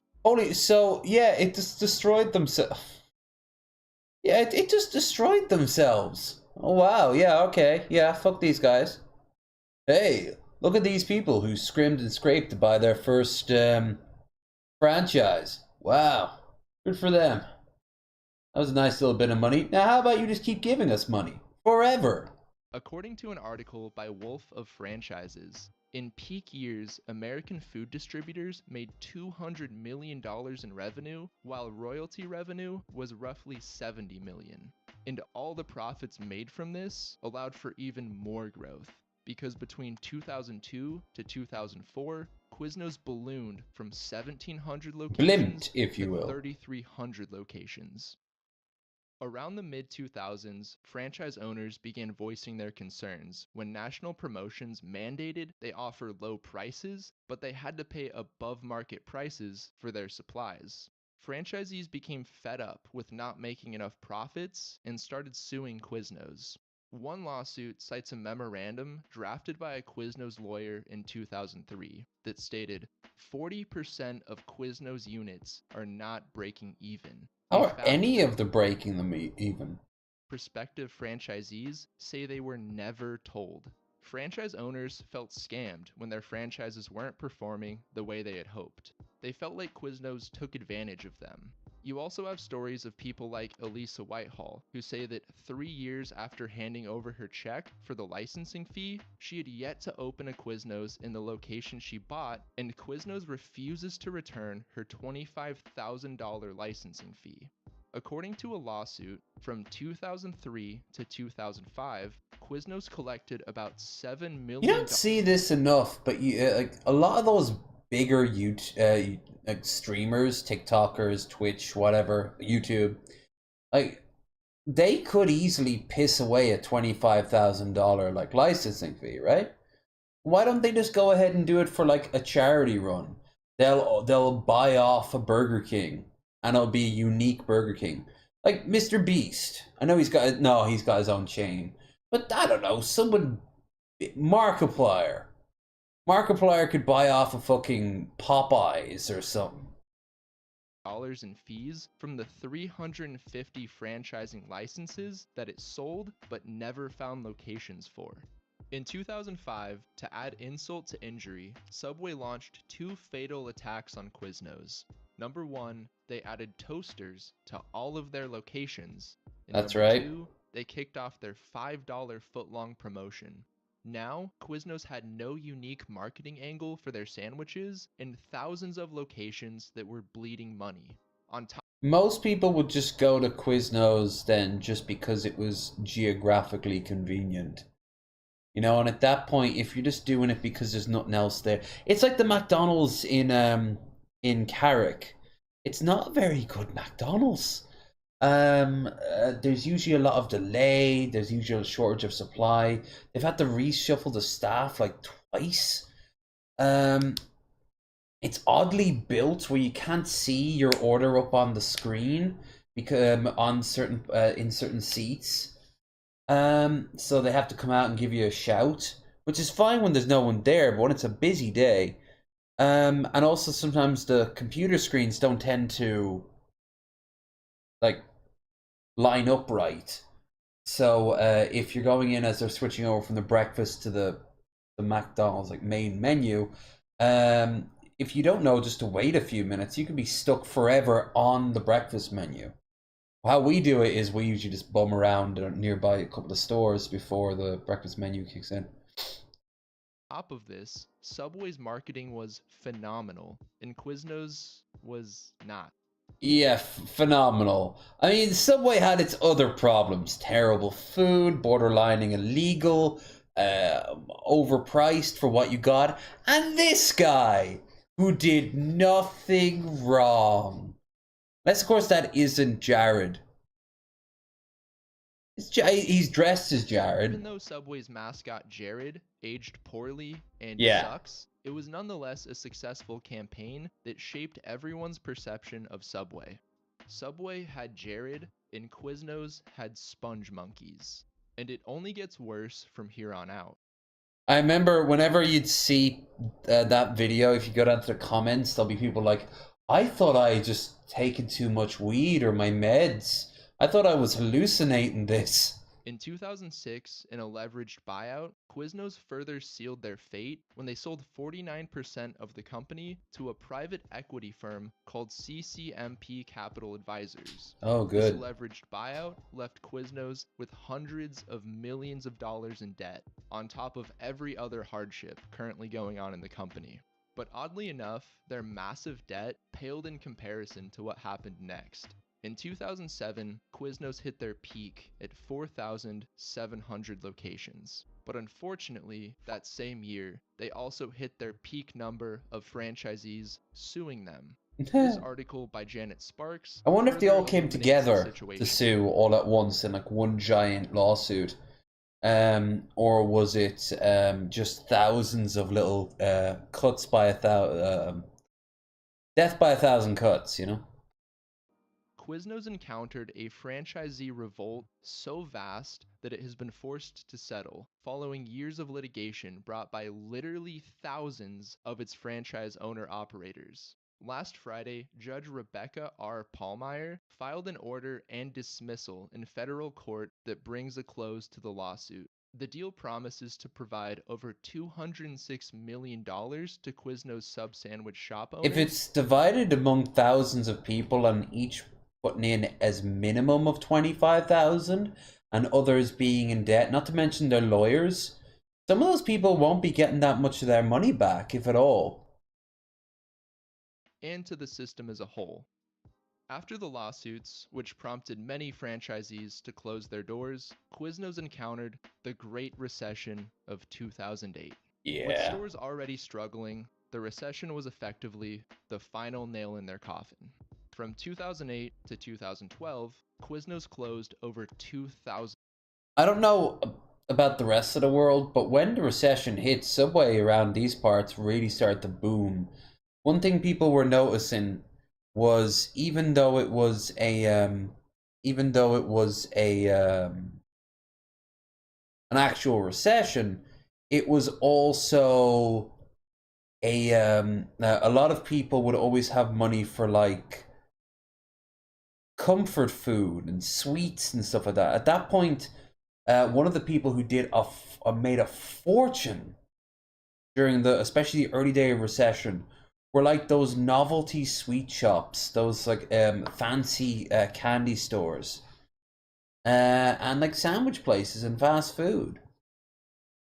Because people might not have money to pay the rent, but that'll just make them sadder, and when we're sad, we tend to comfort eat.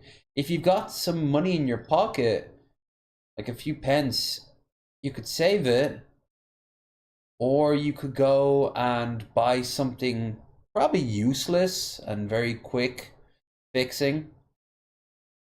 I mean, that's why the daily basic stuff in Tesco's skyrocketed. It was bog standard to like dog shit quality.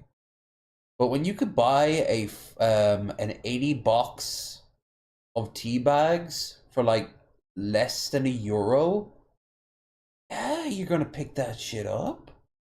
Daily basics pasta for like 50 cent, even cheaper, 30 cent. I remember daily basic ramen noodles for 11 cent a package. These things, the second you hit the water, it just would fall apart like you threw paper in there. But if you're starving, in stores. If you do the math, that's over one store closure every day for 4 years. As more stores but no one thinks that about the system they Quiznos. built began to crumble and weaken. Yep. Fewer stores meant less revenue from franchisees going to their marketing budget, which The meant fuck was going on with those top cards? Jesus. less eyes on their products overall. They were growing weaker each day, losing stores, losing money, losing everything.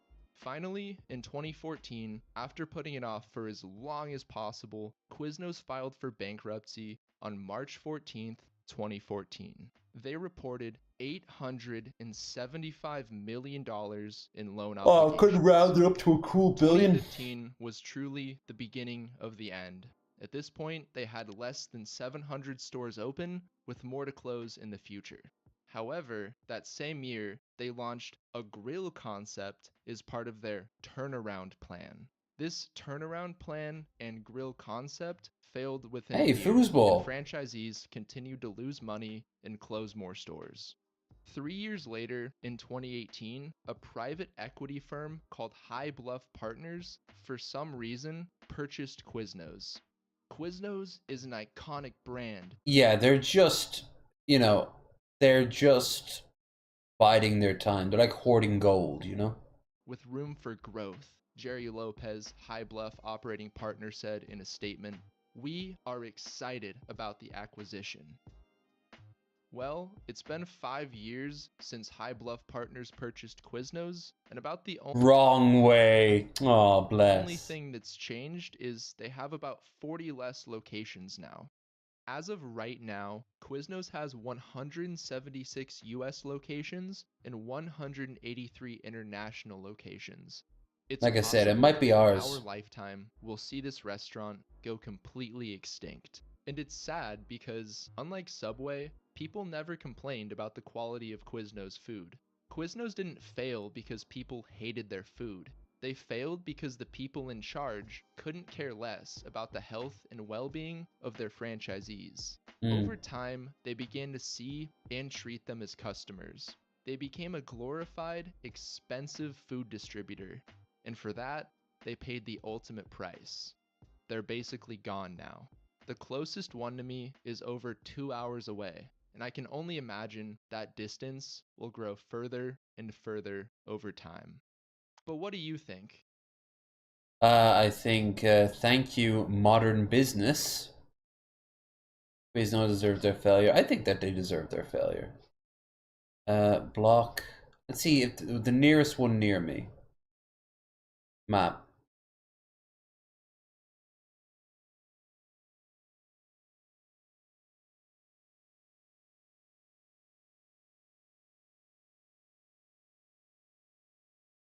Upper High Street. Dublin?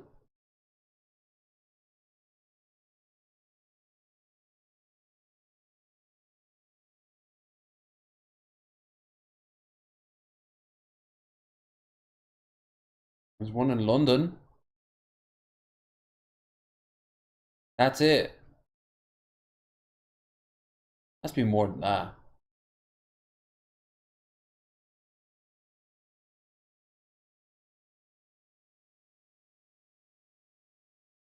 Quiznos.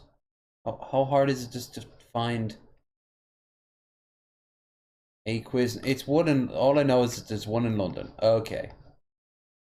Or elsewhere?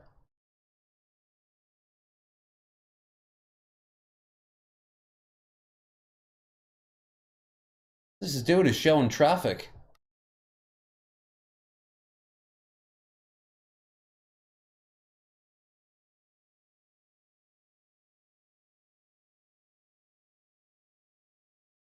No. There's their original one, still based in Denver. We're gonna go overseas. And it doesn't say.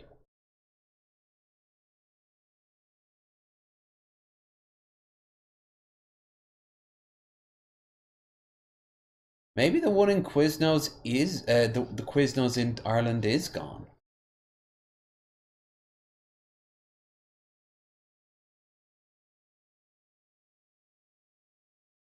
Leitrim County, well, it's technically Carrick then, wouldn't it?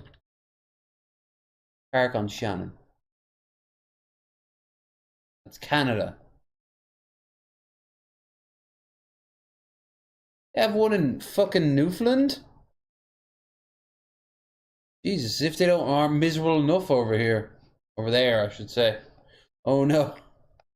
Oh no, me secret's out.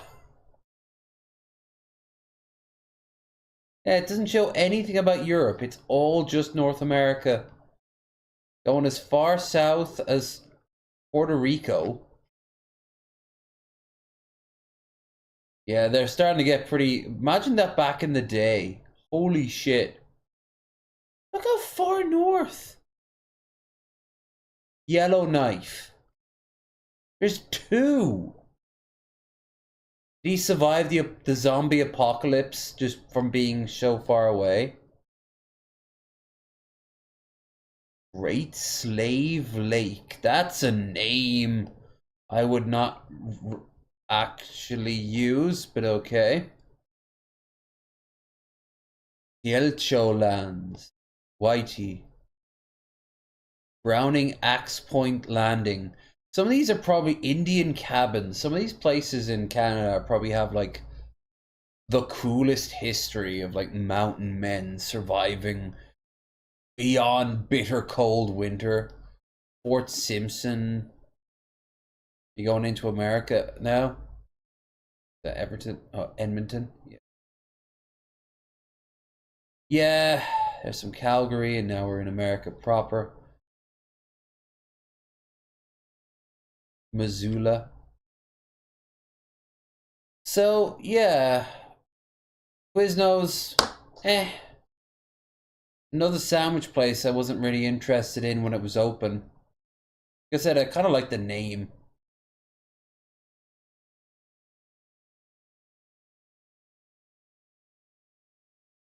Let's see.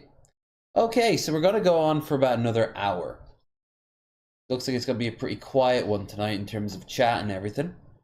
But if you're enjoying the stream so far, don't forget to like, share, and subscribe. Check out the links down below. And if you want to help financially, it would definitely help keep the evils of the Google overlords at bay, at least for another month.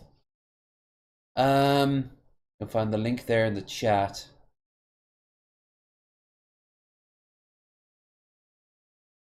Now, from subs to pizza. La la la la la la la. Copyright. That is a big pizza, but you know it's gonna be mid as fuck. It's probably not gonna taste amazing. It's just a big pizza. Is it called Lord of Pizza? I'm not against it. It's all carbs all the time. You're gonna have leftovers because there's not enough people. That's fine. You eat as much of it as you can, and then you tell them to break out basically all the Tupperware. But look at this mother. He's going straight in for a slice. Every dress is the Ninja Turtles. Like, it looks like a perfectly fine pizza, but it also looks... They also didn't just do a generic margarita, did they? I'd try it. I'd be like, yeah, this is alright. Probably a nice tang to it. I don't know how many slices I'll be able to get. They keep them very big. Each slice looks pretty fucking huge. Big and long. Probably about the size of my arm. So I'd be able to eat... Right now, probably not that much, seeing that I had all that cereal before coming live. I'd say I'd be able to eat about... maybe this much before it really started to hurt. I'd be like, roar. Then I could maybe eat another 2 more if you really pushed me. Now, if I was hungry, there is a chance I could get a quarter of that done. But to say afterwards, I would just be like, no, no. Might even get sick. Yeah.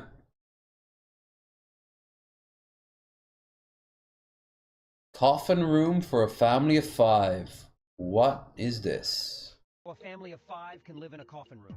To support Little John's career development, his family of 5 moved to Hong Kong, worked in construction, and saved up $1 million to buy a tiny home less than 4 square meters in size. They can only sleep standing up in such a cramped space. So let's try this setup. Firstly, install a base cabinet against the wall and place a laundry set next to it, allowing clothes to be worn immediately after washing and drying. Next to this, dig a hole for a built-in large single basin, which can be used to easily wash vegetables and place on the induction cooker. Install a toilet opposite the basin to eliminate the need for the family to use public... What? No, I'm sorry. It wasn't that you ruined me prior. Like, you hadn't ruined me up to this point. I'm ruined. Alright, this is not appeal. Probably eat a slice. You seriously? You'd already eaten a single slice of that? It looked nice and thin. Maybe it's good it didn't have that many toppings. But look at this. I'm gonna put a toilet right there, huh? For the family to use public restrooms. Install a wall-mounted shower head so the whole family can bathe at home. Oh, the whole family can also wreck their spines up. Waterproof and durable wall tiles. Install a pull-out bed against another wall. Add a few cushions to create a temporary sleeping spot. It won't take up space when folded. Install a waterproof curtain to create a private area. Extend the wall cabinet upwards to store daily necessities. Next to it, a pull-out panel serves as a dining table where the 3 children can also do their homework. It saves space when not in use. Above, build 3 bed frames with galvanized square steels and cover them with eco-friendly wood veneer. Integrate 4 hydraulic lifts into the wall. With a click of the oil pump, the bed's height adjusts smoothly, making it highly practical. Place a mattresses on each frame for the children. Mattresses. Install a ladder for easy access and a hole fence to hang bags and coats. Add a shelf behind the door for children's books to encourage reading. Place a projector to create a small theater for family entertainment. This design efficiently... Did they show Hermione? Yeah. First Harry Potter film. Or one of the first. She's still so young. For family entertainment. This design efficiently accommodates a family of 5 in a coffin room, ensuring each member has their own space and access to all necessary functions. Except for hopes and dreams. This is I've seen like dystopian futures to have give people more space. Bruce Willis's apartment in The Fifth Element had more space than this. My first apartment had more space than this. Even if I was living alone, I would not want to live in this coffin. Why? I hate when people are like, no, this is the future. No, it's not. And if you think it is, what a horrible future you think we live in. Oh, hi, by the way. Mom to have 2 constant bags. Look at that. 18,000 for those bags. Whoever keeps making these videos needs to be jailed. Yeah. Auschwitz bunk beds had more vertical space. No fat kids allowed. Not they could have made 1 big bed and have 3 kids share it. True. For again, messed up, but could work. I like if you poop in your kitchen. They pissed off your brother and sister and they press the play button and smash you at the top. Yeah. Videos about imprisoned tiny apartments. They're trying to advertise this as a positive. So you can go and you can take up less space. So then they can fit more people in the buildings and charge you more rent. All the while they can then get expansions on one of their many summer homes. No. Alright? You know what you could use that room for just as it is? 1 task. What's that task? I don't know. A very simple office. Where you store the Christmas decorations. If you have got a lot of clothes, a walk-in closet. A Zen room. If you do yoga and like meditation. That would be perfect. It's even too small to be a home gym. Like, this is like Bender's apartment from fucking Futurama. Until he opened up the back room and found that he had there was this giant loft closet. This is just broken. Fuck you. Like, people want to promote this shit. The same people who promote this shit are the ones who did the stuff yesterday with the floating islands. This isn't the future, and if it is, I don't want to live in that. They don't even hide it. Like, they say it's a coffin room. Store 1 coffin in. Coffin room for a family of 5. All I'll say is, at least it tries to get creative with the space. But no. No. You'd end up killing each other. Either by accident or just by being so close to each other. You'd have to leave all the time. coming back to your home would be it'd be opposite. Instead of being like, I'm wrecked, I can't wait to go home. It's like, oh, Mom, Dad, can we sleep out in the park again? No, sorry, sweetie. The police are getting worried. Saying that, I would actually like to see another video like this. How about...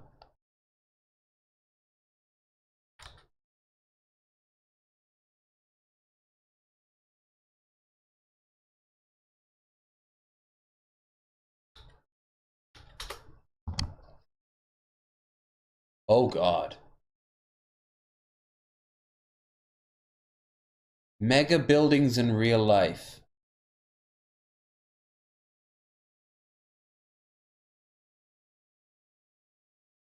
Yeah. This is the same vibe. And probably from the same makers. The dystopian flat block where 20,000 residents never go outside. 800 million people living in the ruins of the old world. And the mega structures of the new one. Mega blocks. Mega highways. Mega City 1.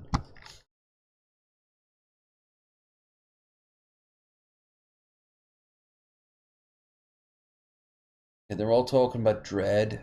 Here, I actually want to read it. Because I'm all about, like, trying to save space and shit, but there's no need. There's no need to turn us into fucking ants.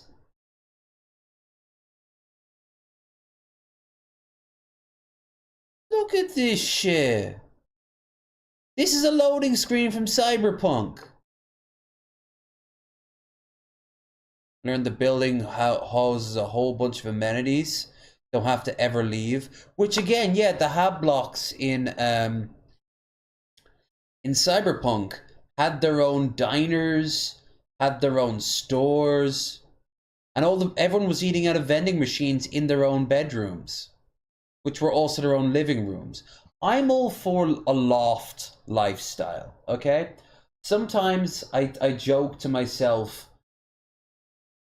I would tear down some of the walls in this apartment if I was living alone and had the money. I'd get an architect to come in and make sure that the buildings aren't, are like the walls, which walls are load-bearing walls and which walls aren't. Like the bedrooms. I'd turn that into a giant bedroom, or maybe a secondary apartment, and just have like an open air, an open space loft. Like the ones you sometimes see in movies that have like, they used to be like warehouses and shit like that. But thinking about it, as the years go on, I've got so much space, I kind of know what it lives like. You can hear it in the voice. I've done a tour enough of this place. Everyone knows how I live. I live like I live like I'm living in an old abandoned building after the fall, you know? No one after the fall would live here. The Regent International, making a huge building when huge space design. 20,000 residents, haven't ever filled it completely. Max capacity 30,000. Shops embedded in the buildings, including food court, nail salons, swimming pools, barbers, supermarkets, and internet cafes. This means that basically every need you might have, making a sort of town. Pretty chunky population compared to, yeah, it's a small city. Thank you for muting it for me.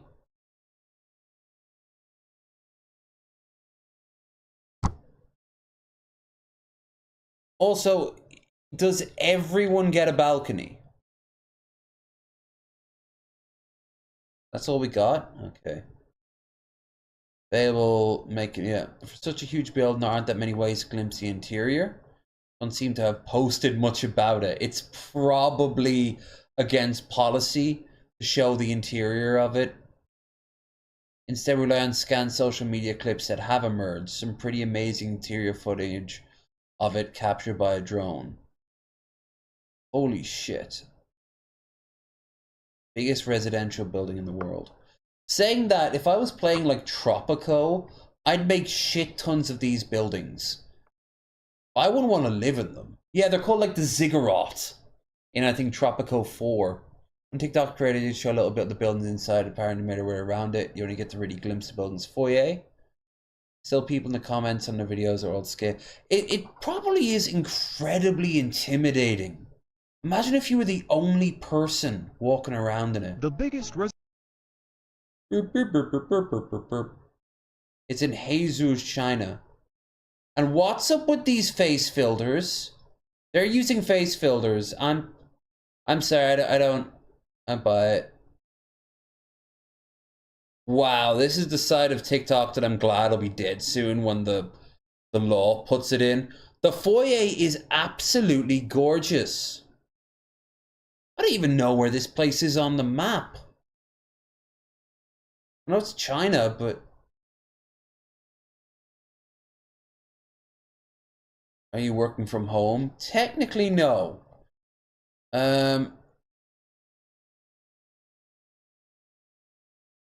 One thing living in a mid-sized apartment.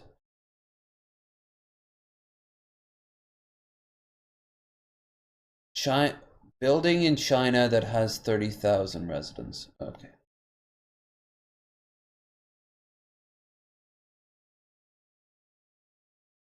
They just repeat themselves over and over and over again.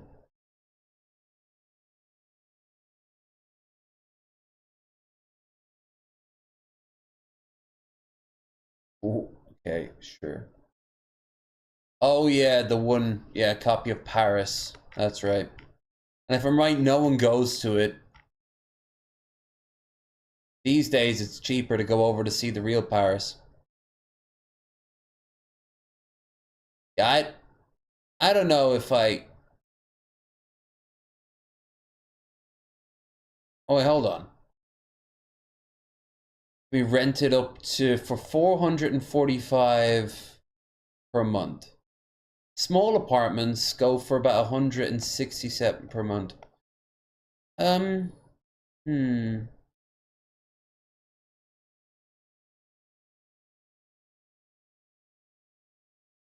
be able to afford it, but I'd be a bit skint. Still, that's not too bad.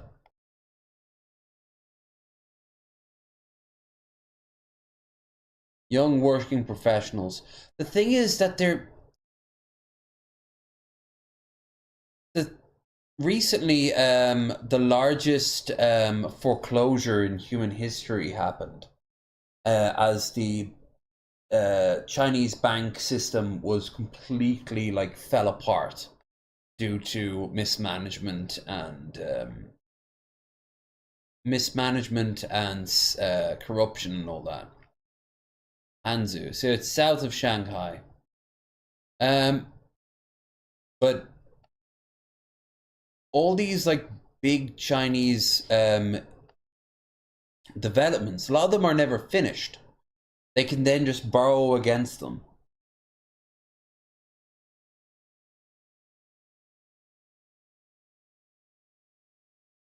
Hangzhou giant building.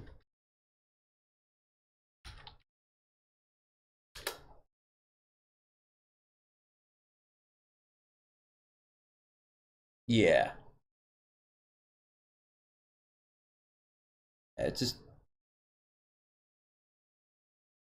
It's trying to get them to like, yeah, you can even see in the background, a lot of these buildings will never be finished.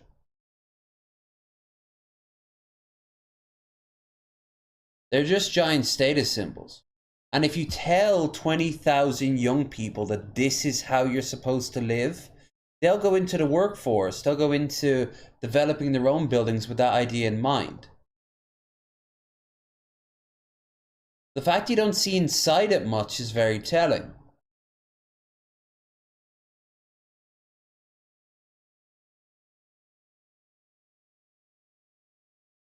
That's not the same building. This is the tallest building in Hangzhou. At least it has a little bit more style. That just looks like an office building. And China's really been pushing this idea of more skyscrapers, because it's meant to impress people while the West is running around like a bunch of headless chickens. They're meant to be like, look at us, we get shit done. Don't you, African country, want us to invest in your country? And then they use them as basically cheap labor and free resources. Inside Chinese tower, one under one roof. Dystopian living. Well, until we can actually have a look inside the building, it might be nice, it might not be nice, but it's intimidating. I don't know if I want to work in that. Big design skyscraper. Yeah, but the skyscraper's not finished yet, is it? Or is it? Infinity loop. That at least is a bit creative.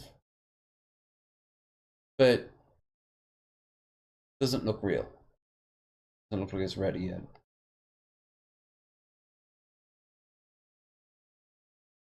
Yeah, it's revealed it. Cool if they pull it off. The pussy building, to go with all the phalluses everywhere. We need a good old pussy building.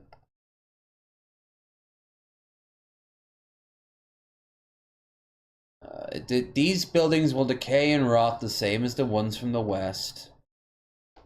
Alright, onwards.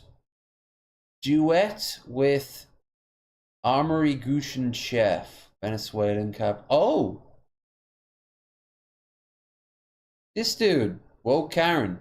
What is this guy cooking this time? Despite what many U.S. politicians and news outlets would have you believe, Venezuela has never been a socialist nation. Socialism is not defined by expanding social programs and nationalizing industries. Socialism is an economic system in which the workers own the means of production, or in other words, the resources and equipment that are used to produce products are owned by the workers of the company, and they democratically... Oh, I think we actually watched the chocolate one being made before. Distribute the profits as fit. Venezuelan workers do not have a broad control over their means of production, and the Venezuelan private sector contributes towards most of the country's economic activity. So Venezuela's economy is by definition capitalist and not socialist. The failures of the Venezuelan economy has to do both with government corruption and mismanagement, and U.S. sanctions of which in 2017 deprived Venezuelan people of food and medicine, resulting in the deaths of over 40,000 people within a 2-year period. Let's not pretend like capitalism hasn't starved and murdered countless people around the globe, and the U.S. hasn't sponsored and funded coups that remove democratically elected socialists and replace them with horrifying, deadly, ultra-capitalist, right-wing dictators that filled mass graves. Socialism isn't destined to fail. You're just brainwashed. This dude really is good at cooking. What is this guy? Sometimes he hasn't watched the actual the video, because he says like the most generic thing ever at the end of it. But yeah, don't look at Venezuela as some sort of socialist utopia, and don't look at it as some sort of failed socialist state. It's just had more social programs than, say, America does. But that's a low bar.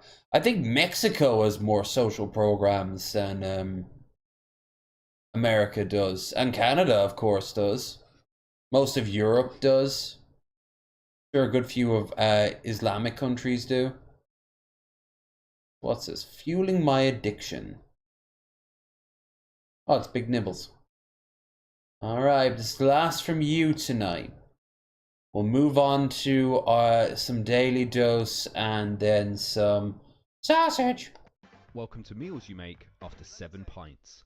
Vault City sent me a bunch of beers for free, so I'm making a massive greasy chili dog so I can... Now, you're not actual Vault City, so go fuck yourself, Mr. Vault City Brewing Company. But you know what? I've actually had Vault City, so it's okay. Some of it's pretty nice. Cut through it all with my favourite sour beer brand. There's nothing better than eating food you can eat with one hand so you can keep your balance with the other. I could have creatively used these to create a unique sauce, but this is basically nectar of the gods to me, and it deserves to be poured in a nice glass before going down my gullet. I do love Vault City, but it's kind of hard to get over here.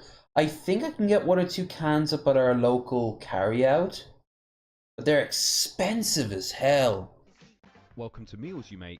There's one up in Dublin that I like going to. Divine, it's called. It's probably the best off license in Ireland, and it's you know, it's fantastic. But when Two Guns took me into his off license, his liquor store, oh my fucking Christ! I'm like, oh yeah, context is key. This place was just glorious, and I've been to bigger ones in America too. You guys at least take your alcohol seriously. Fortunately, then you also combine it with driving and guns. Woo! That chili dog was good too. I am getting really tired now, but we can kill another half hour, give or take. What? Aren't you want to load? Don't you want to load? Thank you. Ooh. That's a very good paint job. The lines are so like clean. I like how the dimple on the plane lines up with its nostril. What's it celebrating? Is it an anniversary to the Jaws film?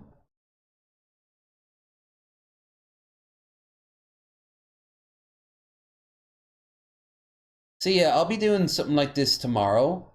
And oh, actually there was a video I had to watch before Metal Monkey posted it up in the Discord.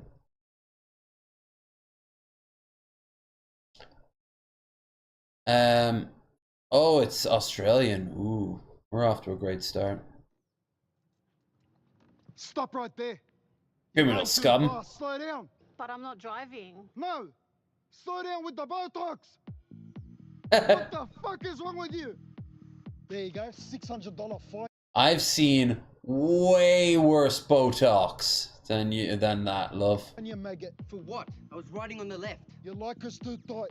It's a public hazard, mate. What? It's a slipstream. Yeah. They're slipping up your nuts. I can see your knob, you fuck. They went that way. Okay, male or female? Neither. They, them. What? That's their pronoun? Okay, so how many were there? Oh my god, one, you idiot. They're non-binary. So does non-binary have a hole or a pole? We just need to clarify. You gotta love that these guys pass through the academy and also are allowed to operate guns. Hey, who? Who's them? Wait, what? Who's who? Who's who? They. Boo! Boo! Is that the Australian voice that they use for like every cop seems to have a unique sort of voice, I've noticed. Like every police officer in every country. I'm wondering, is that how Australian cops sound? You okay? Mate, I have reason to suspect you've never taken this thing off-road. Are you serious? Step outside, we're gonna do a dust check. What? Four-wheel drives require dust and registration, mate. Step back. It's illegal to drive with no intention of using a vehicle for its intended purpose. You're a douche. Technically. Stop. Just stop. This is a cringe-free zone. You are doing 3 times the cringe limit. You are causing death. You are killing innocent people with your shitty dancing.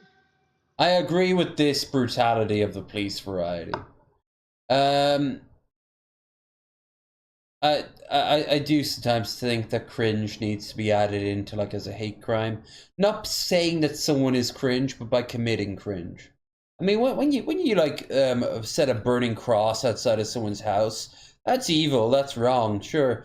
But when you make me feel mildly uncomfortable to the point where my teeth start chattering, yeah. Now fuck off! Fuck off! The camera there, mate. It's a dash cam. What are you recording? Our way of life? 822, we've got an Asian male collecting intelligence possibly for TikTok. I don't have TikTok. Remove the camera and hand it to me very slowly. I was just violently attacked. By who? By her. We were just arguing. She used offensive and violent language that violated my rights as an individual. Oh, I can see why Metal Monkey wanted this. Although it's everyone. The cops are beating down everyone equally. Sometimes not for equal reasons. You all right, love? Keep going. Go. We've zapped 3 of them this morning. They're everywhere today. All right, I know my tires are a bit bald. Bit bold? They're fucking bolder than your head, you gronk. There's not Gronk. All right, mate, I'm sorry. No, your head's too shiny. Get out. What?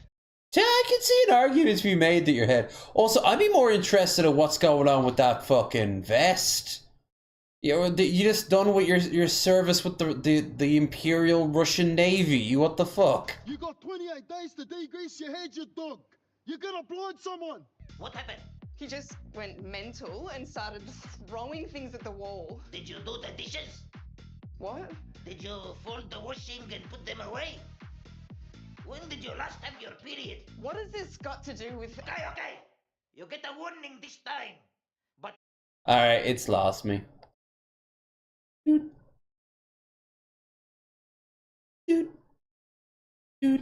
Save us, Daily Dose. Daily Douche. This shouldn't be possible. How to make a cop blush. Ooh, I'll keep one for today. Oh, there's 3 of them.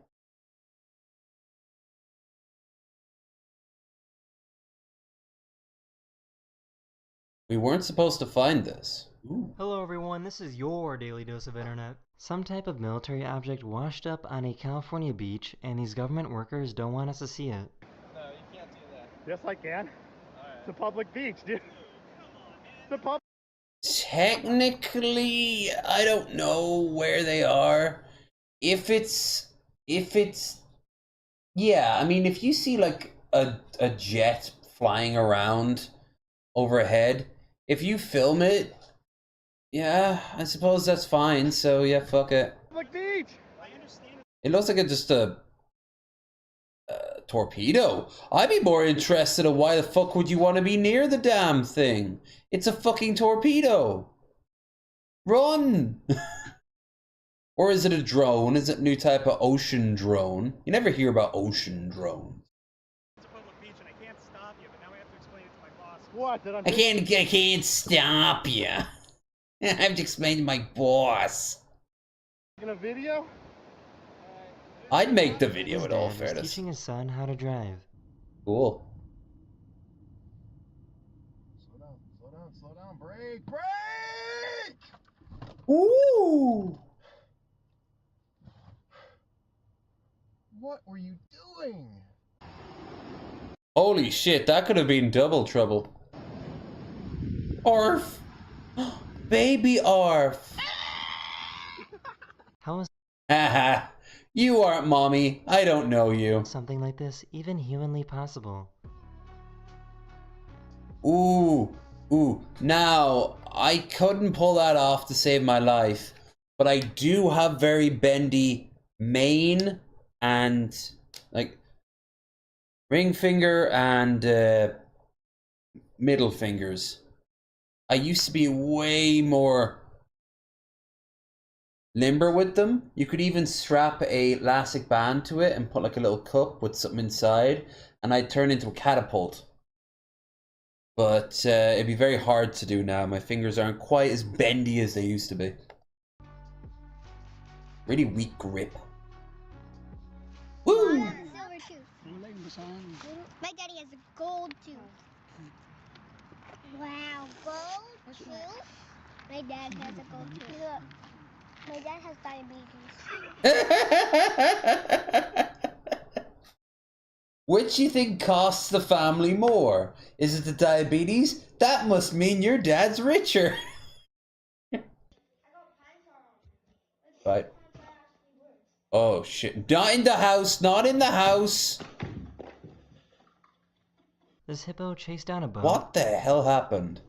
Do it outside, you little shits. This hippo chased down a boat and broke its motor. Yeah. I can't stress this enough. Never fuck around anywhere near hippos. They're incredibly territorial and they are very powerful and fast.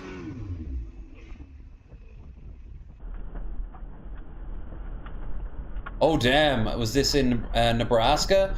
Yeah, looks like it. And to think that happened right outside my fucking window earlier in the year.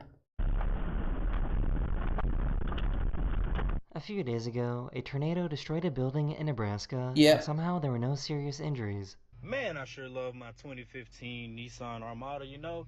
It's That's got nice interior. such amenities as, you know, the sunglass holder, and the sunglass holder, and the sunglass holder, and the sunglass holder, and the sunglasses holder. But why? Why does it need so many sunglasses? Or why did it need one? Do you not have a glove box? Did you not have the little slot thing down in the side where you can keep your drinks, but also your sunglasses? Do you not have a head? For that is where I keep my sunglasses. What the hell? Don't eat it. Oh. One of our subscribers took compressed air and shoved it into their faucet and found out that it freezes the water. Oh. That's stupid. Don't do this. That's gonna fuck with the pipes. Kinda cool. Oh, I love those motherfuckers. Jeremy Clarkson drove one inside the old BBC building at one point. Hell yeah. The smallest, technically the smallest road legal vehicle in the UK.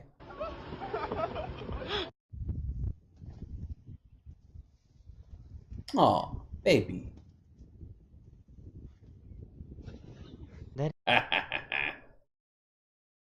Dick. Oh. We got chili oil for the third time. Future Half canoe. chili flakes, half fine chili powder, salt, sugar, and MSG, and a tablespoon each of soy sauce, black vinegar, some type of hard liquor, and some spicy bean paste. We're starting them in cold oil because it's supposed to release more aroma and no splatters. Once we've extracted all the value out of them and they're dried up and wrinkly, we'll just toss them in the trash like they're never there. Just like a corporate layoff. Cinnamon, star anise, cardamom, black cardamom, There's a lot going on here. Christ. Around 325. Woo! I imagine the smell is amazing, but the cost of this and the effort. To get everybody acquainted. Once it's looking like a paste, we'll pour it the second time at the highest temperature, 375. Yep. This time is for the actual frying. You can definitely smell it now. This is in the middle at 350. They pour it the third time because I don't know why they pour it 3 times. But look at these toasted sesame seeds. It smells so good I kind of want to drink it. Alright, thank you. Have chili flakes. So he made chili oil. That seems complicated and convoluted because you can just buy the damn stuff. It might not be as good as homemade. But Jesus Christ. Still, neat. Where's Steve-O before we go on? I'm not going to go into... No, he hasn't uploaded anything since Everton beat Liverpool. That was great timing. We were on stream for that. Yeah.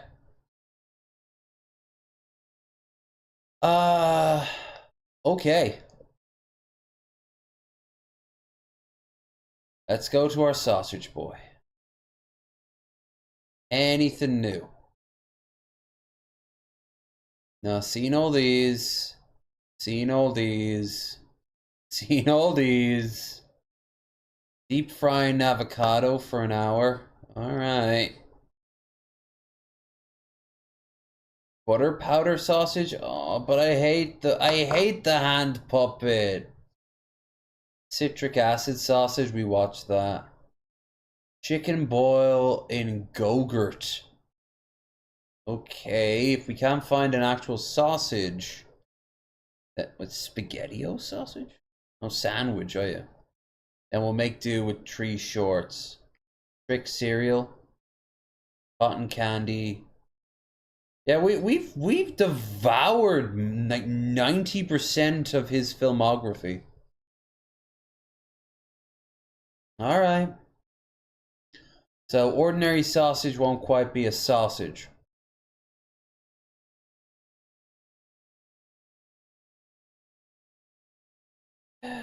Mr. Frog's gonna be president?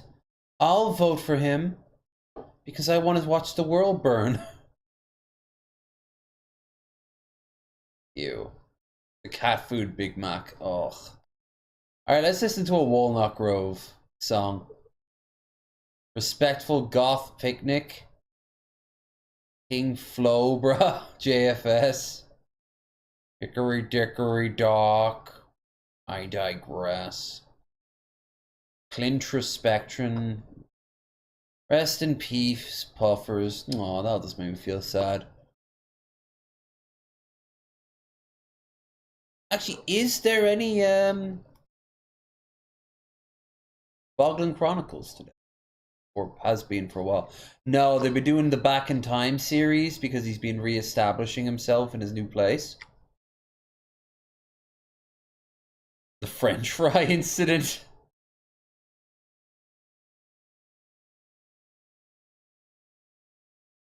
This is old, but I love it.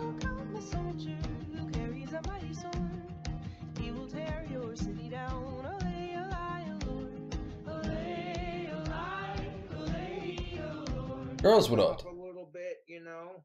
So I'm like, okay, hold up, let me reinvent this shit. I whipped out my dick and started whacking one off and busted the nuts. And she was into it too, dude. She was just like, hey, make that white stuff come out again. Okay, I'm actually gonna save this one because I love that, and I think Lush will hate it, and that makes me want to do it all the more. So I'll keep this one for Sunday. Boop. Okay. When in doubt, remember, make that white stuff come out again.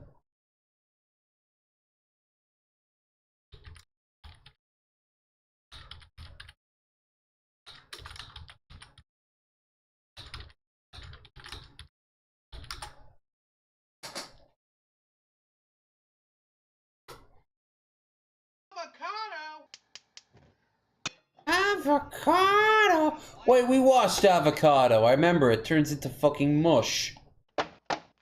It's time to go-gurt up this chicken. Why, Mr. Sausage? Why boil chicken and go-gurt? If we don't boil chicken and blue go-gurt, then who will? Now we need True. to balance out some of that. You know, it needs to be done. Does it? Maybe. Alright, here's another one we can watch when this is done. We'll actually spice it up. One Mr. Sausage, one that. Then,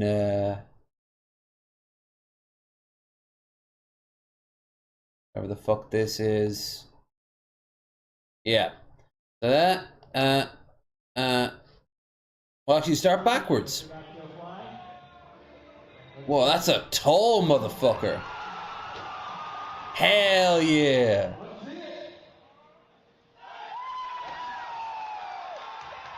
This is how they find out what planes they're flying for the first time.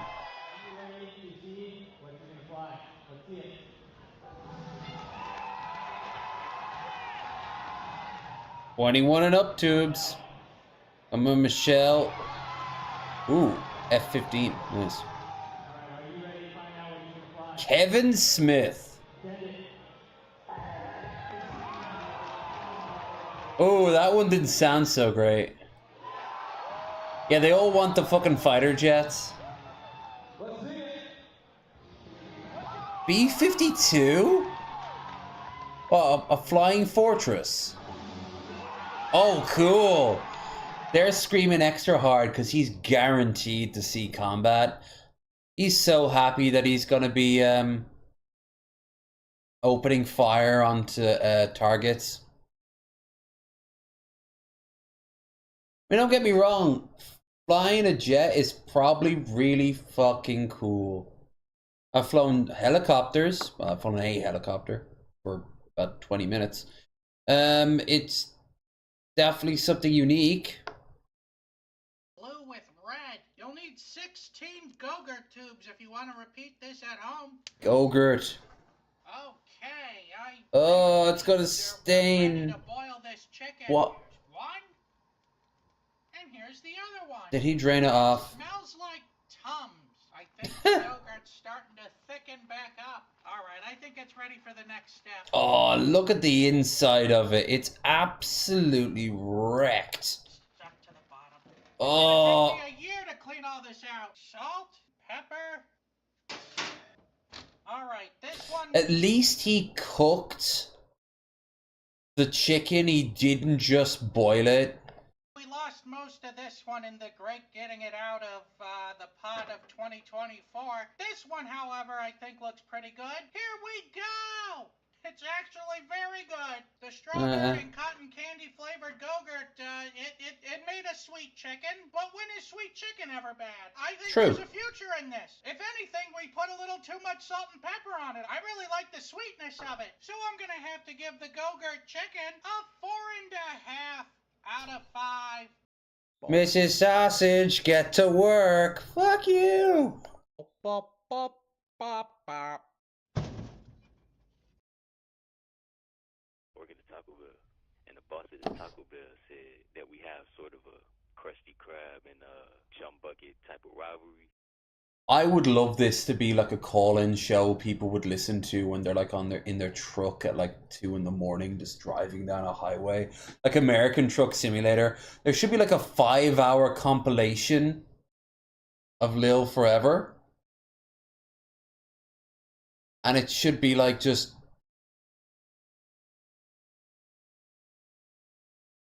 yeah, like there's whole hours long of it. It's brilliant. It used to be the longest. Now it's just latest, popular, and oldest. Bobby Lee gives advice as a gecko. X therapy. Yeah, this is like 2 hours of this shit. And look, it is. It's a call-in show. And it's just great. I love it. I love it so much. I'm a gecko sometimes. With McDonald's across the street, he said that one of the managers came over there and started a fight with him. So now every time we see a McDonald's person, it's pretty much a brawl in the street, you know what I'm saying? When will the blood fall? Killers, you know what I'm saying? No, MDK is Megadeth Kurt. It's a video game from the 90s, from the PlayStation. I think Doug TenNapel was involved in it. I know Tommy Tallarico was. So that's 2 amazing people. That's me being sarcastic. But despite those 2 being involved, it's actually a really fucking good game. And I'd love to get my hands on it again. Because as a kid, I absolutely adored it. Isaiah, do you see an end to the violence? Do you see... Never played the sequel. ...of the tongue, or do you think that this will wage on for indefinitely? They need to go apologize to my manager. Apologize for what? What did they do? Look, I don't even know, but I know my manager cool. You know what I mean? So, Isaiah, you've gotten to a critical point in your battle where you've forgotten what you were even fighting about. Man, I never knew. Working the Taco Bell. He's saying it like that... What's his name? Frogo guy? He's like, man, I don't know. All I know is my manager's cool. And these guys did something or said something. Acted in a way. War now. Has to be done. Oh, God. We are just apes. Silly, silly apes. I'm gonna need Bored your trust apes, on if you this. will. Here we have a cotton candy making machine, and here we have a microwaved hot dog. We're gonna make dear. the ultimate carny food. Well, this is what happens inside your stomach when you go to the carnival. Then we're gonna give it some boogie shuggy. Boogie? Where? Making some headway here. Boogie wouldn't even wait to make this. It's looking good so far. Oh, it does not look good. It looks like something they found behind Cobes' sofa when they moved. A different color. That's something that's in Jared's floor, moving around like...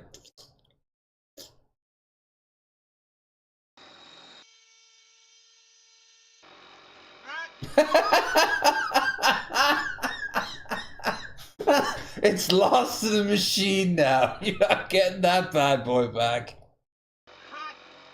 All right, we got our hot dog somewhere in there. Come on, bring it, buddy.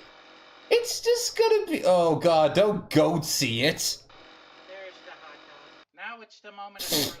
Cotton candy hot dog. Here we go.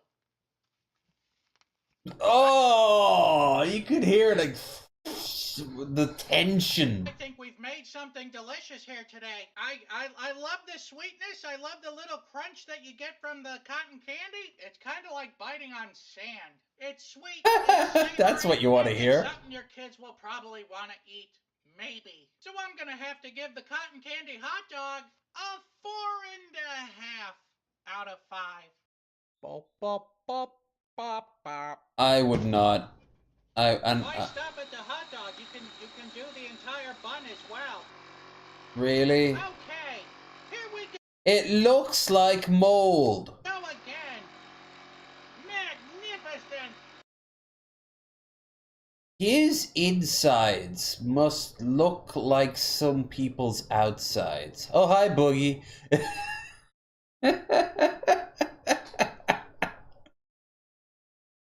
He lied. Logan Paul, Andrew Tate hunted down. Oh, alright. I'll find out what's going on in this video afterwards. I'm going to make myself, after the stream, I'm going to make myself a cup of tea. I'm going to watch this. And then I'll probably climb into, bed and watch another episode of, what's the name of it? The Expanse, and then drift off to sleep. And then we'll do this again later, as in tomorrow.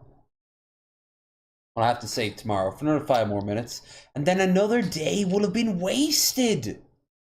I did want you guys to actively have a good time tonight. And if you have, don't forget to show back up tomorrow about the same time. I would have started a bit later, but my sleep pattern's been going good so far. I didn't fuck it up with my 3 days bender. So yay to me. Yeah, I'll check out this. I'll have this on my headphones after the stream's ended. Also got to remember to put these on charge. Let's see, is there anything else? Oh, it's all the same at this point now. It's all the same. It's all the same. Try to kill 5 more minutes. Alright, one last thing. I forget even what I was going to wrap it up with. Ooh. Ooh, I'll be watching this later. Or tomorrow, maybe.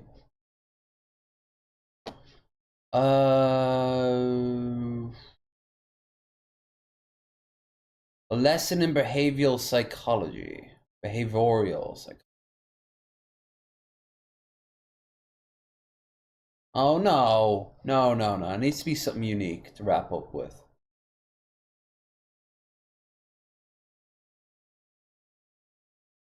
"13 seconds. That's not 5 minutes. Today, you're going to be trying snacks from Korea. Have you ever heard of Korea? No. Suvi, you're Korean.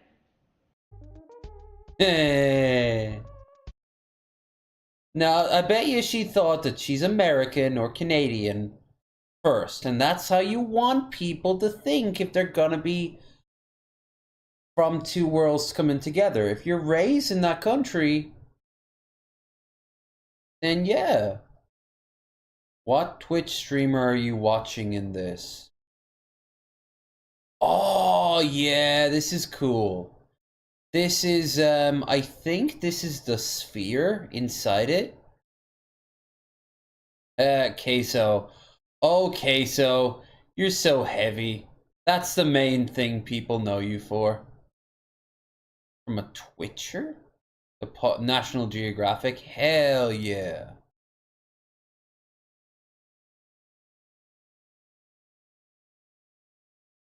But yeah, this is the sphere as far as I can tell, and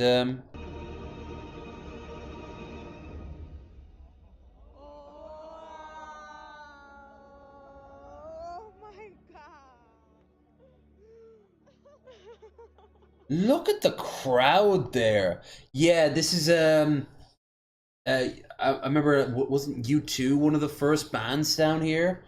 And it used Bono was just down there, and it was just like this huge wall of like Matrix text coming out. It was fucking mental. I love the orb. I know it's the sphere, but I call it the orb. We have a good relationship, the orb and I.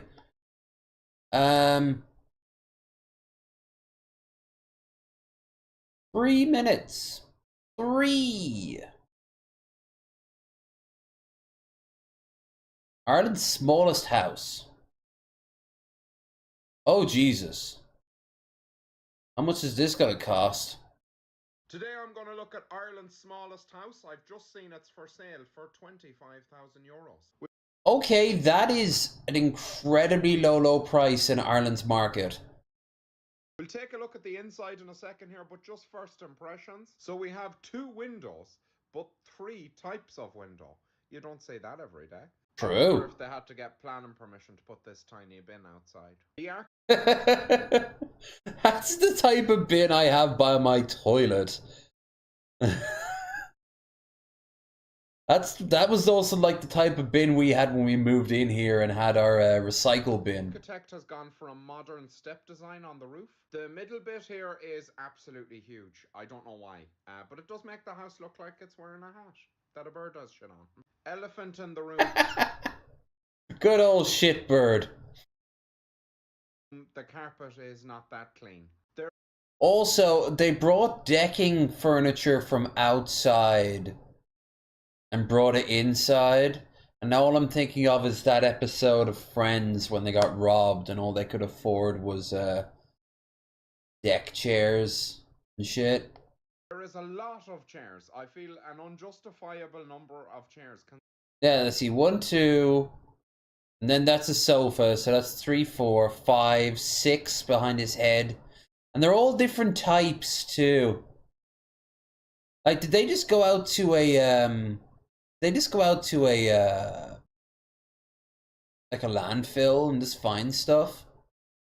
I like, is that an old radio from like the 80s? Because that's pretty cool. But why have that and then the speakers from like the 90s? Actually, this house screams the 90s. Considering the limited space. This home also comes pre-equipped with one of every speaker ever manufactured. Yep. Now it says there's a toilet. I think it might be behind this curtain. You can't see it. Which from a privacy. Although, if it is the case, why does it look like there's a shelf like from that previous apartment? So what's that box? Is it just a box? I'm gonna say that box is a sinister purpose. Standpoint is excellent. That's right, a home office with another fucking chair and a pull-out bed. With a bit of work, I think it could be lovely. Yes, actually, it would be, for one person, a family, or even a couple would be a little bit hard-pressed here. But if you stripped it bare down to the concrete and the wiring and started from scratch, you'd get something that wouldn't be too bad, and probably it would still cost about 25,000 to buy, but then you could maybe sell it, maybe get back a few extra grand. Would it be worth it? But where is it? Letterbox on the window. Post is delivered to your bed.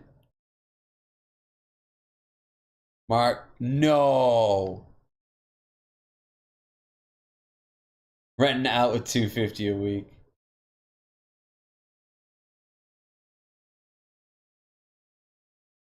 Yeah, where the fuck they were selling, but they were only renting out. Many glorious sessions. This is where a bunch of 20-somethings who didn't go to college got very stoned or a very old man is just living. Something very sad about that flip bin. And is that like a crafting table? The more I look at about this, the more it's just so much of a jumble of everything. Oh, a little bit of water damage back there. That's going to lower some costs. I should know, am I right? Hey, look, my rambling has saved me yet again. Thank you, Garen Music, who I'm going to click on real quick to see if I can... Should I follow him? He looks like a combination of the Quartering and Egghead. Actually, he also looks like... Jesus, mate. He actually looks a bit like... Stevie. Surprisingly delicious. Irish pancakes. Ghost Pepper, The Situation in Ireland, Heritage Day, go all out in Dublin. Alright, fuck it. Yeah, I'll follow this guy. You should do. Garen, or just Garen's Music. More about this channel. Alright. I don't know exactly what's going on. Oh, is it going up, or is it just the amount of views he's had? I wonder what my one is. Oh, no. I'm not seeing that on stream. That would make me feel very depressed. And we've labored this out enough now. Hope you've had a fantastic time. You know what to do. Like, share, and subscribe. And show back for... Like, Asperger's, Jesus. Come back for round 2. Not much else to say, except we're going to go through this so fast that I'm going to have to make sure to spend the rest of the week finding stuff for Sunday. And if you want to show me anything tomorrow, don't forget to toss it into channel suggestions in the Discord, link down below. That's it though. I'm going to leg it now and wind down. You all take care, and remember, when push comes to shove,